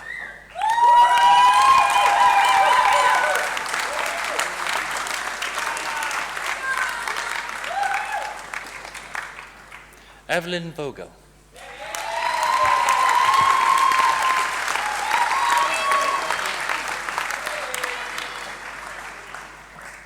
Florence Walsh.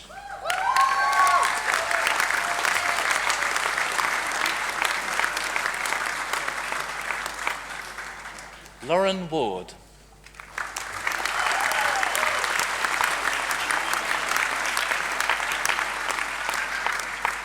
Jessica Warrilow.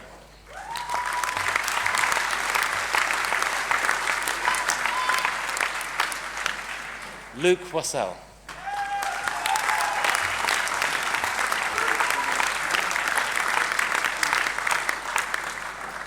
Nicholas Waugh.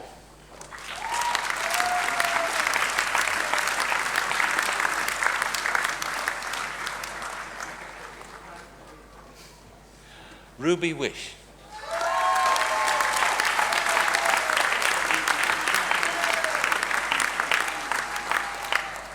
Gabriella Whitcomb.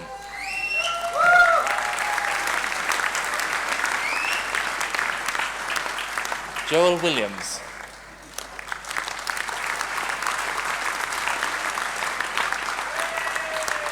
Daniel Wilmot.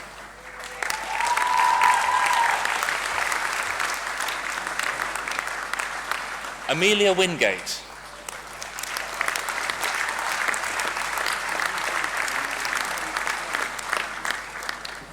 Natalie Wojtina.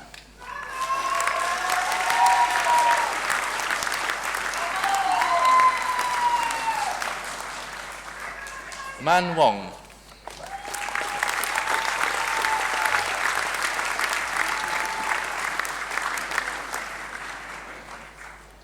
Jua Su.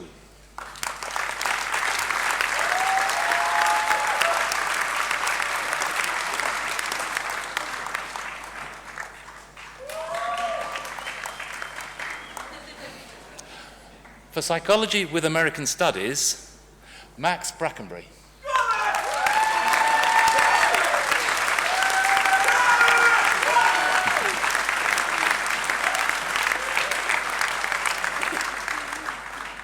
Jessica Corbin.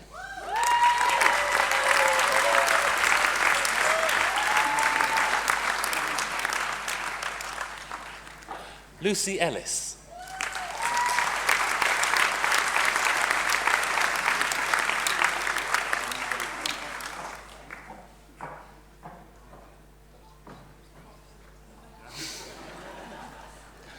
Francesca Gonta.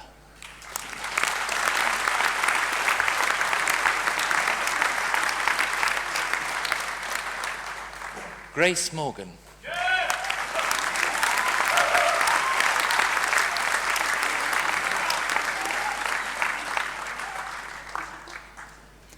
Hannah Plight.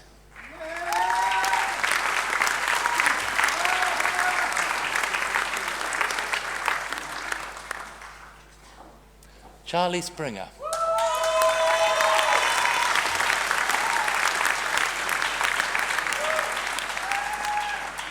For psychology with cognitive science, Masheka Berdeen.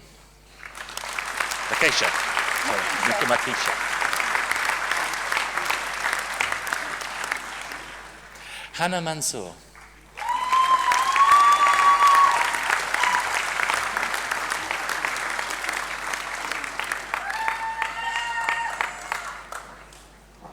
For psychology with neuroscience, Saira Ali Akbar.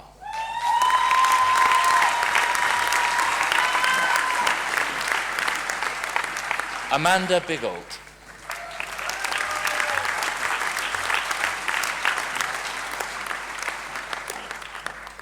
Doreen Boateng Amponsa.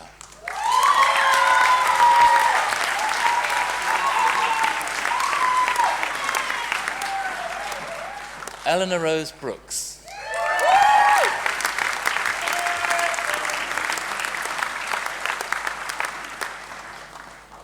David Cianella.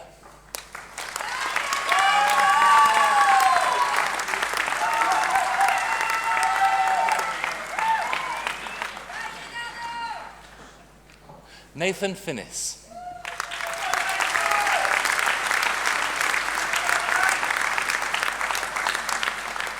Jacka Gunsteck.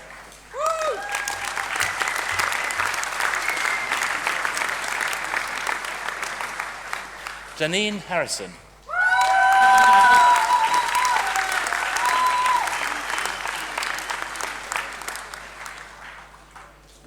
Ronan Murphy.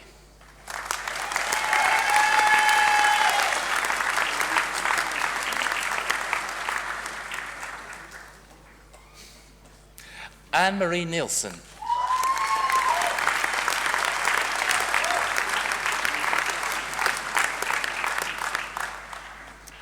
Dan Ulio.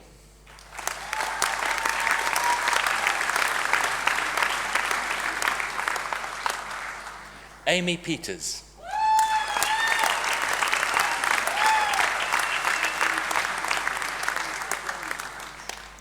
Amalia Yakovhai.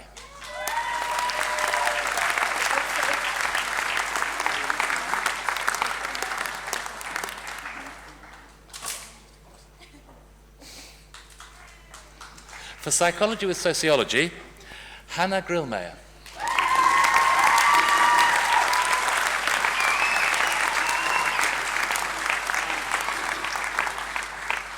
Marcella Robb.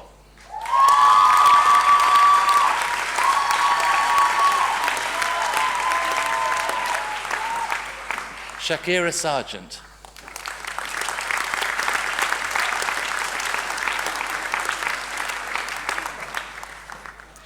For the postgraduate diploma in psychological therapy, Nina Marshall.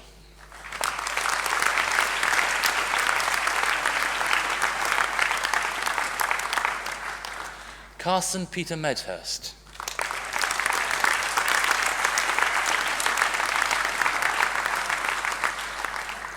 Natalie Soanne Morgan.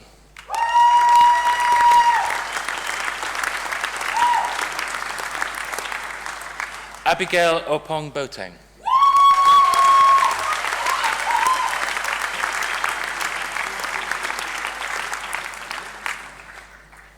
Wanda Reynolds.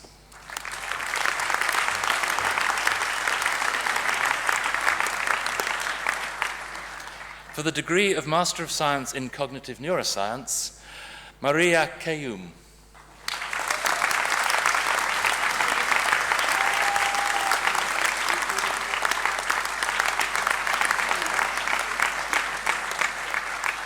For experimental psychology, Ana Paula de Andrade Barros Taylor.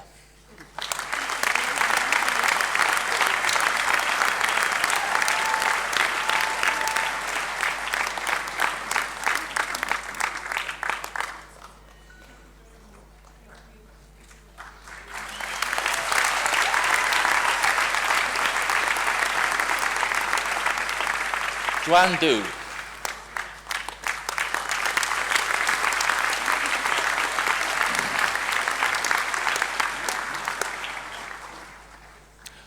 Chancellor, I will now present to you for the degree of Doctor of Philosophy, for the thesis Synesthesia, Hypnosis and Consciousness, Hazel Anderson.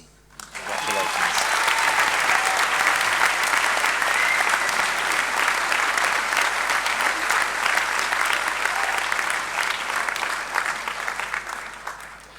For the thesis The Impact of Cosmetic Surgery Media Portrayals on the Body Image and Attitudes, Eleni Marina Ashikawa.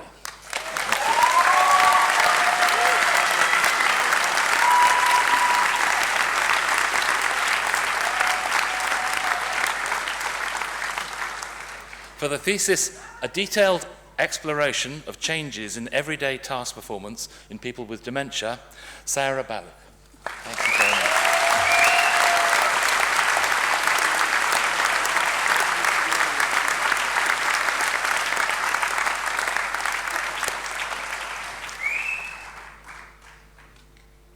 For the thesis, Non-Drinkers and Non-Drinking, a mixed methods program of study designed to promote safer student alcohol consumption, Dominic Conroy.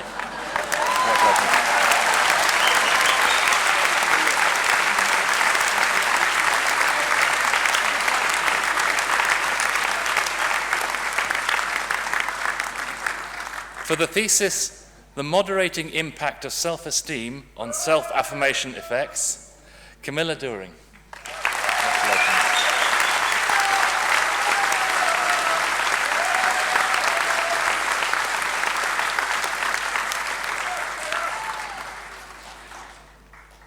For the thesis, The Role of Sleep Problems and Sleepiness on Cognitive and Behavioral Processes of Childhood Anxiety, Donna Ewing.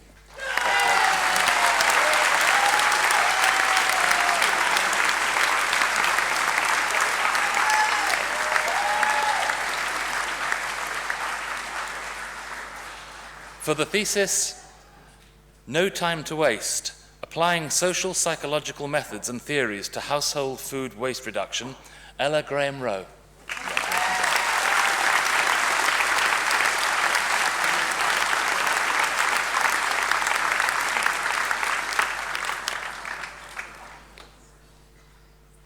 For the thesis, CS Emotion and Outcome Expectation Have Dissociable Effects on Reward Seeking, Stephen Jeffs.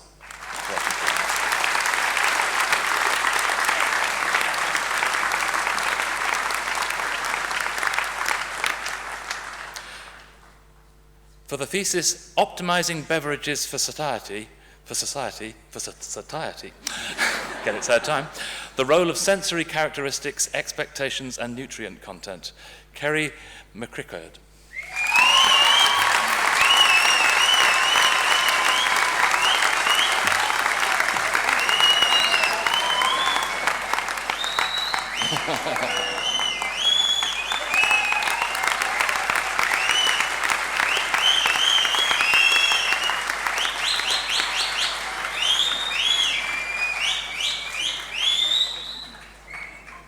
Vice-Chancellor, we have one final award to make to Samantha Kulpeck, who sadly died earlier in the year after completing her studies.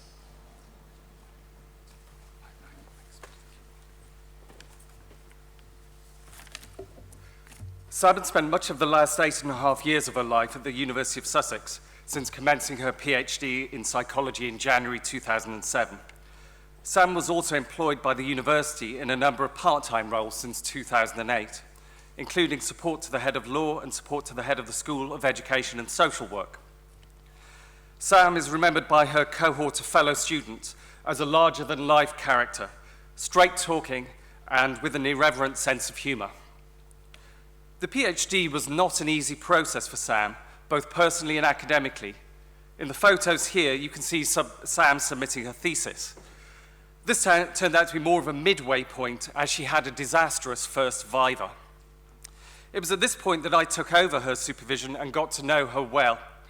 Sam's email to me at the time summed it up: "Welcome to the nightmare that is my case." Jokes aside, Sam also expressed to me her steely determination to succeed. I'm willing to make that final push to be called Dr. Kulpeck, and also do not want to see all my hard work that I have already put in go to waste. Through her determination, she made it through her corrections and a second viva. Of dual nationality, but born and bred in Brighton, Sam was a proud English-Swiss woman. She was a skier from a young age, working as a ski instructor for a period in Switzerland. She was challenged by many health issues as a result of her achondroplasia, a form of dwarfism. She also suffered with others' insensitivity to her condition. To highlight the difficulties faced by people with dwarfism, she appeared on Channel 4 series The Undateables in 2013, which documented her efforts to find love. This was classic Sam. She loved the opportunity to skydive for the show, but not so for her unadventurous and nerdy TV date. And she reveled in her 15 minutes of fame. The show demonstrated her braveness of spirit to speak out on these issues. However, it also laid open a vulnerability and inner sadness that I, for one, had not previously been aware of. Sam lived a complicated life, but ultimately life became too complicated. Sam passed away suddenly on Tuesday, the 2nd of June, aged 36. To receive the award today on behalf of her family and friends, I would like to present to you Sam's mother, Anna DeWitt.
This completes the list of graduates from the School of Psychology.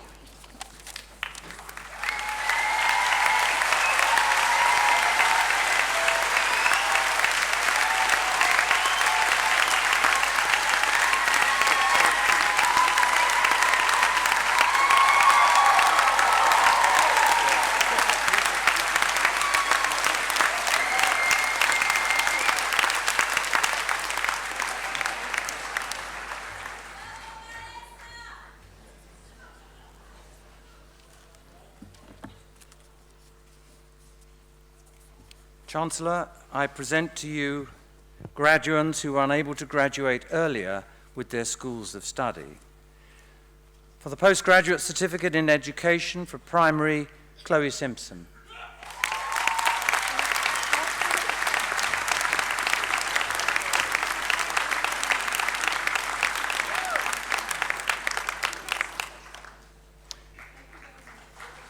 For the postgraduate certificate in education for secondary science with physics, Irene Kalkanis.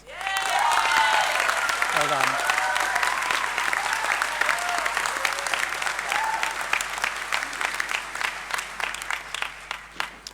For the degree of Bachelor of Science in Psychology, Charlotte Halls.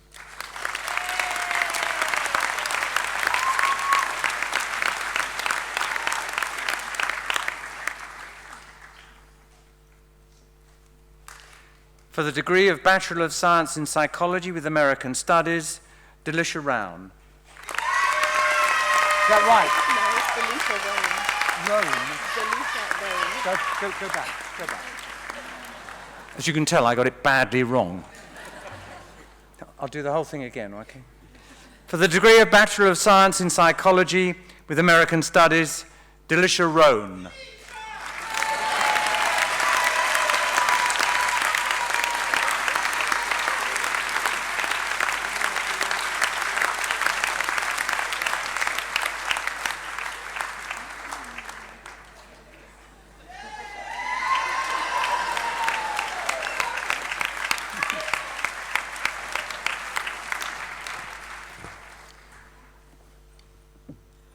Chancellor, this is the moment when you just take a few seconds just to think very carefully as to whether you've received enough love during this ceremony to confer the degrees. I think probably, well, firstly, more than I deserve. And secondly, I think more than possibly any other ceremony that I've been at.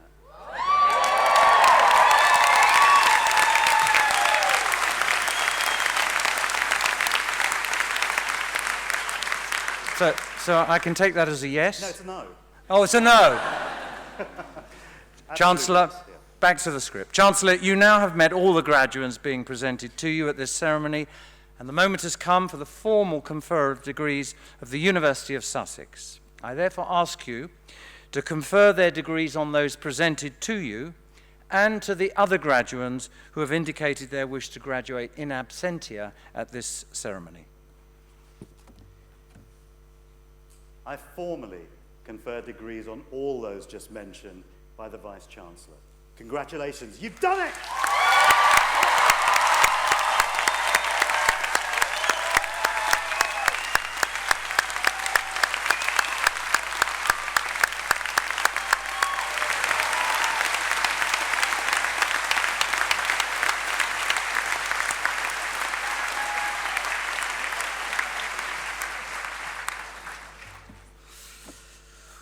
So that happened. That was all pretty great, wasn't it? Before I've got a few things here that I was going to say, but I just wanted to say to Samantha's family, I can only imagine how difficult it is to kind of come to an occasion like this, and how difficult it must be. But I am so grateful that you came, that you indicated Samantha's importance in terms of education and how she regarded education, but also for giving us the opportunity to honour Samantha and her efforts, and to tell you that she will now forever be part of the Sussex family. So.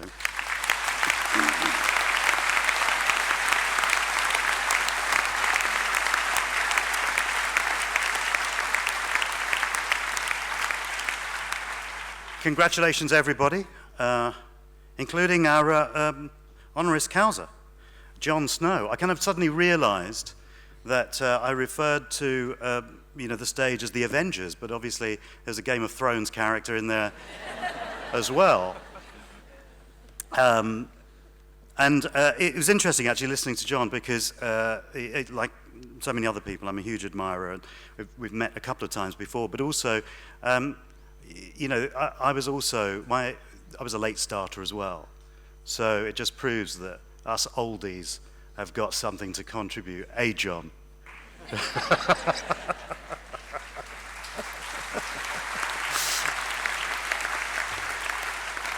Well done, family and friends. Some of you were truly embarrassing. Respect. So graduates, as your time here at Sussex draws to a close, we hope that you'll keep us in your hearts and thoughts and remain connected with us as alumni. There are those present that have been associated with your success today that look upon these days with huge fondness as well. And at times we're making more noise than anybody else in the room. So please show your appreciation for your teachers, tutors, and staff.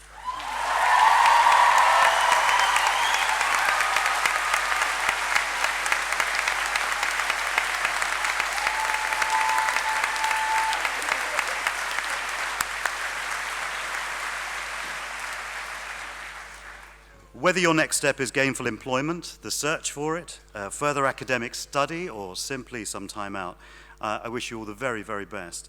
In closing the ceremony, the Chancellor of the University is supposed to say something inspiring or impart some wisdom.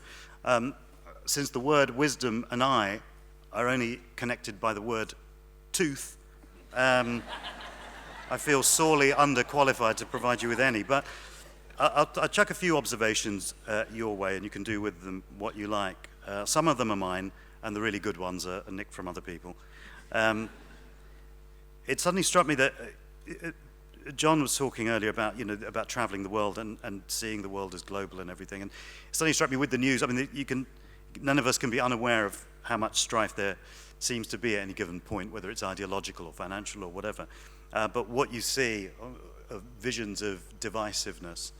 And it can be pretty depressing. But I saw a kind of wonderful tweet, which was a quote by Mr. Fred Rogers, who's an American educator who had a kids show on American TV for about 30 years. I think it was called Mr. Rogers' Neighborhood. And he said, when I was a boy and I would see scary things in the news, my mother would say to me, look for the helpers. You will always find people who are helping. And to this day, especially in times of disaster, I remember my mother's words, and I'm always comforted by realizing that there are still so many helpers, so many caring people in the world. And it's just a useful one I must admit, I use from time to time, because you can get a very skewed view of the world otherwise. And I suppose, the things I'm going to say now, it's all about, looking forward and being constructive and all that kind of stuff. But the other thing that struck me about, all of you here is that all of you, by coming to this place of study and hopefully a bit of fun, are always, to me, the shining example of how the world can be, that, differences can be respected, altercations can be settled through discourse, and disagreement doesn't need to be interpreted as a very attack on your soul. It can just be a disagreement. My mother used to say to me when I was a kid, she used to say, an insult only becomes an insult when you choose to accept it as an insult. You stupid, talentless sack of shit. Yeah, she didn't, obviously.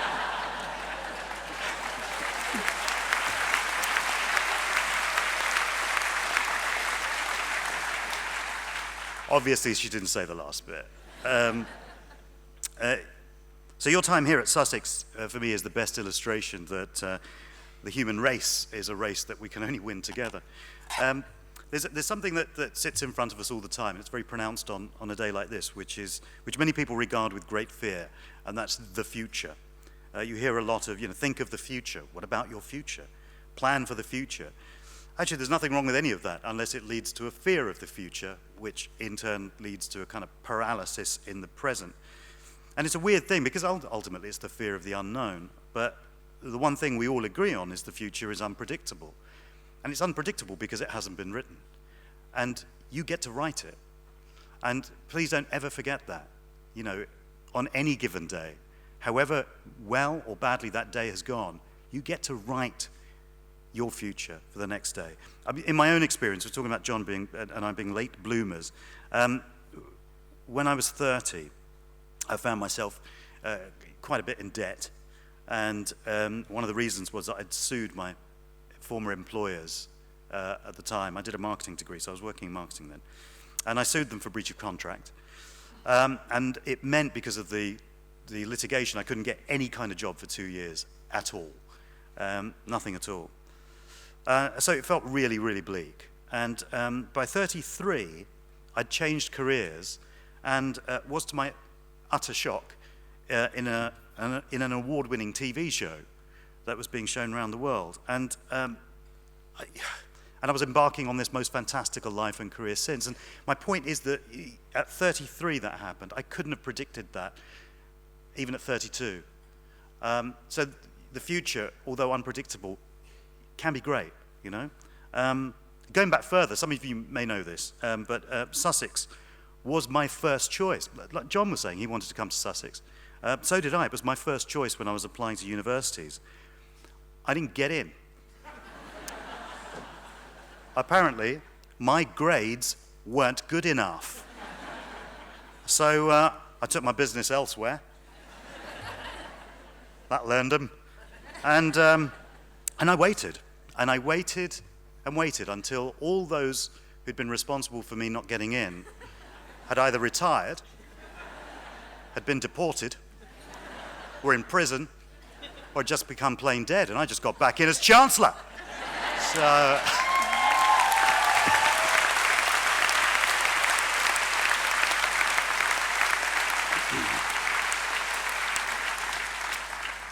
my childish point is na na na na na, and the slightly less childish one, it was unpredictable. At the point that, I was so disappointed at getting a rejection, I could never have envisaged this today, right now. It wouldn't have been conceivable.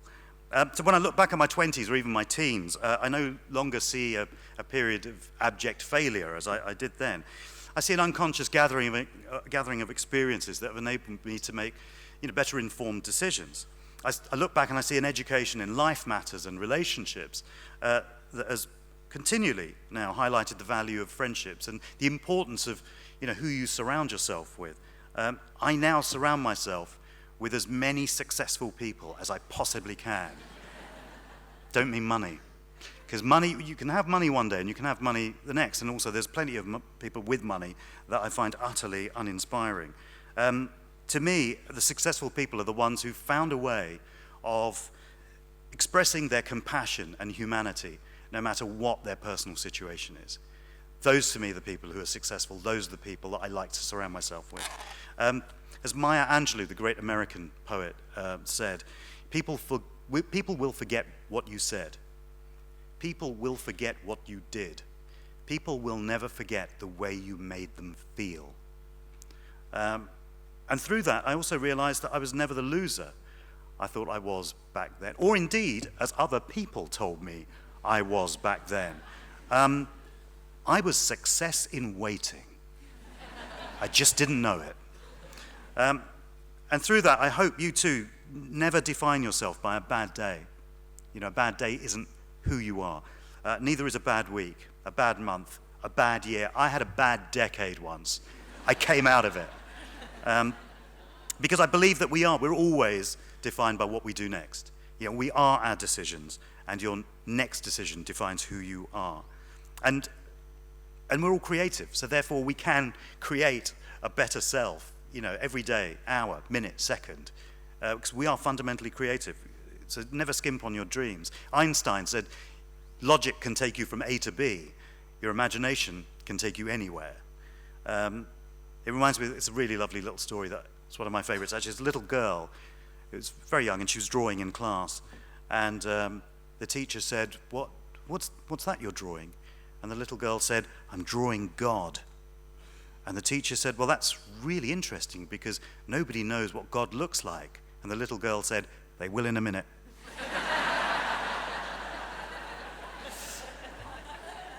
So,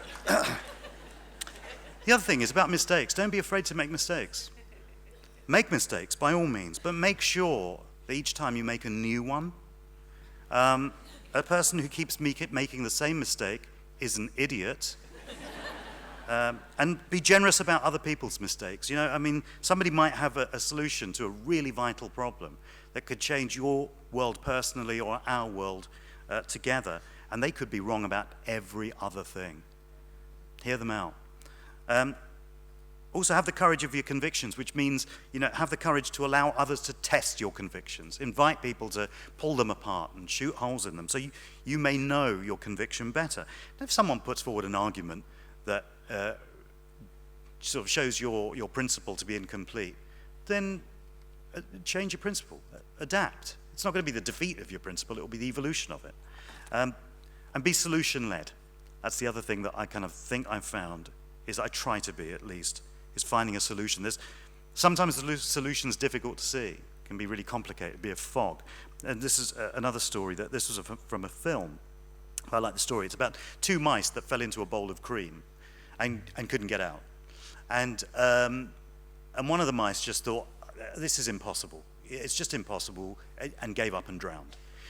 And the other mouse splashed and thrashed and splashed and thrashed and splashed until all the cream had been churned into butter and stepped out of the bowl. Sometimes the struggle is the solution. I end with a couple of quotes. One by Alexander Graham Bell, which I think is quite poignant. And he said, when one door closes, another door opens. But we so often look so long and so regretfully at the closed door that we do not see the ones that open for us. Winston Churchill said, if you find yourself in hell, keep going. And finally, from Charles M. Schulz, who created the Peanuts cartoon, who said, "Stop worrying about the world ending today. It's already tomorrow in Australia." So, my friends, yesterday is for archivists, tomorrow is for fortune tellers, today belongs to you. I believe that we can only build a fabulous tomorrow on the foundations of a great today, and thank you, honestly, sincerely, deeply, thank you for the honor of allowing me to be a small part of your great today. Be creative, dream big, be kind, never, ever give up. I wish you all happiness and good fortune in everything you do.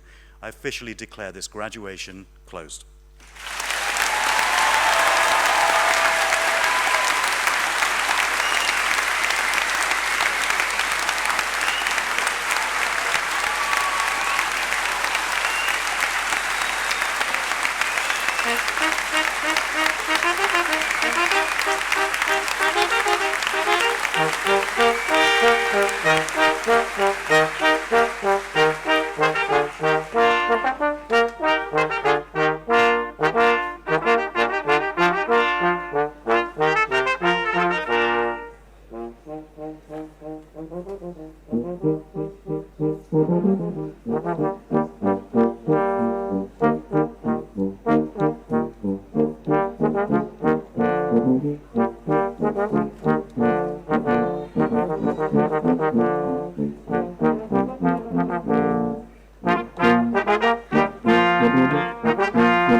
Thank you.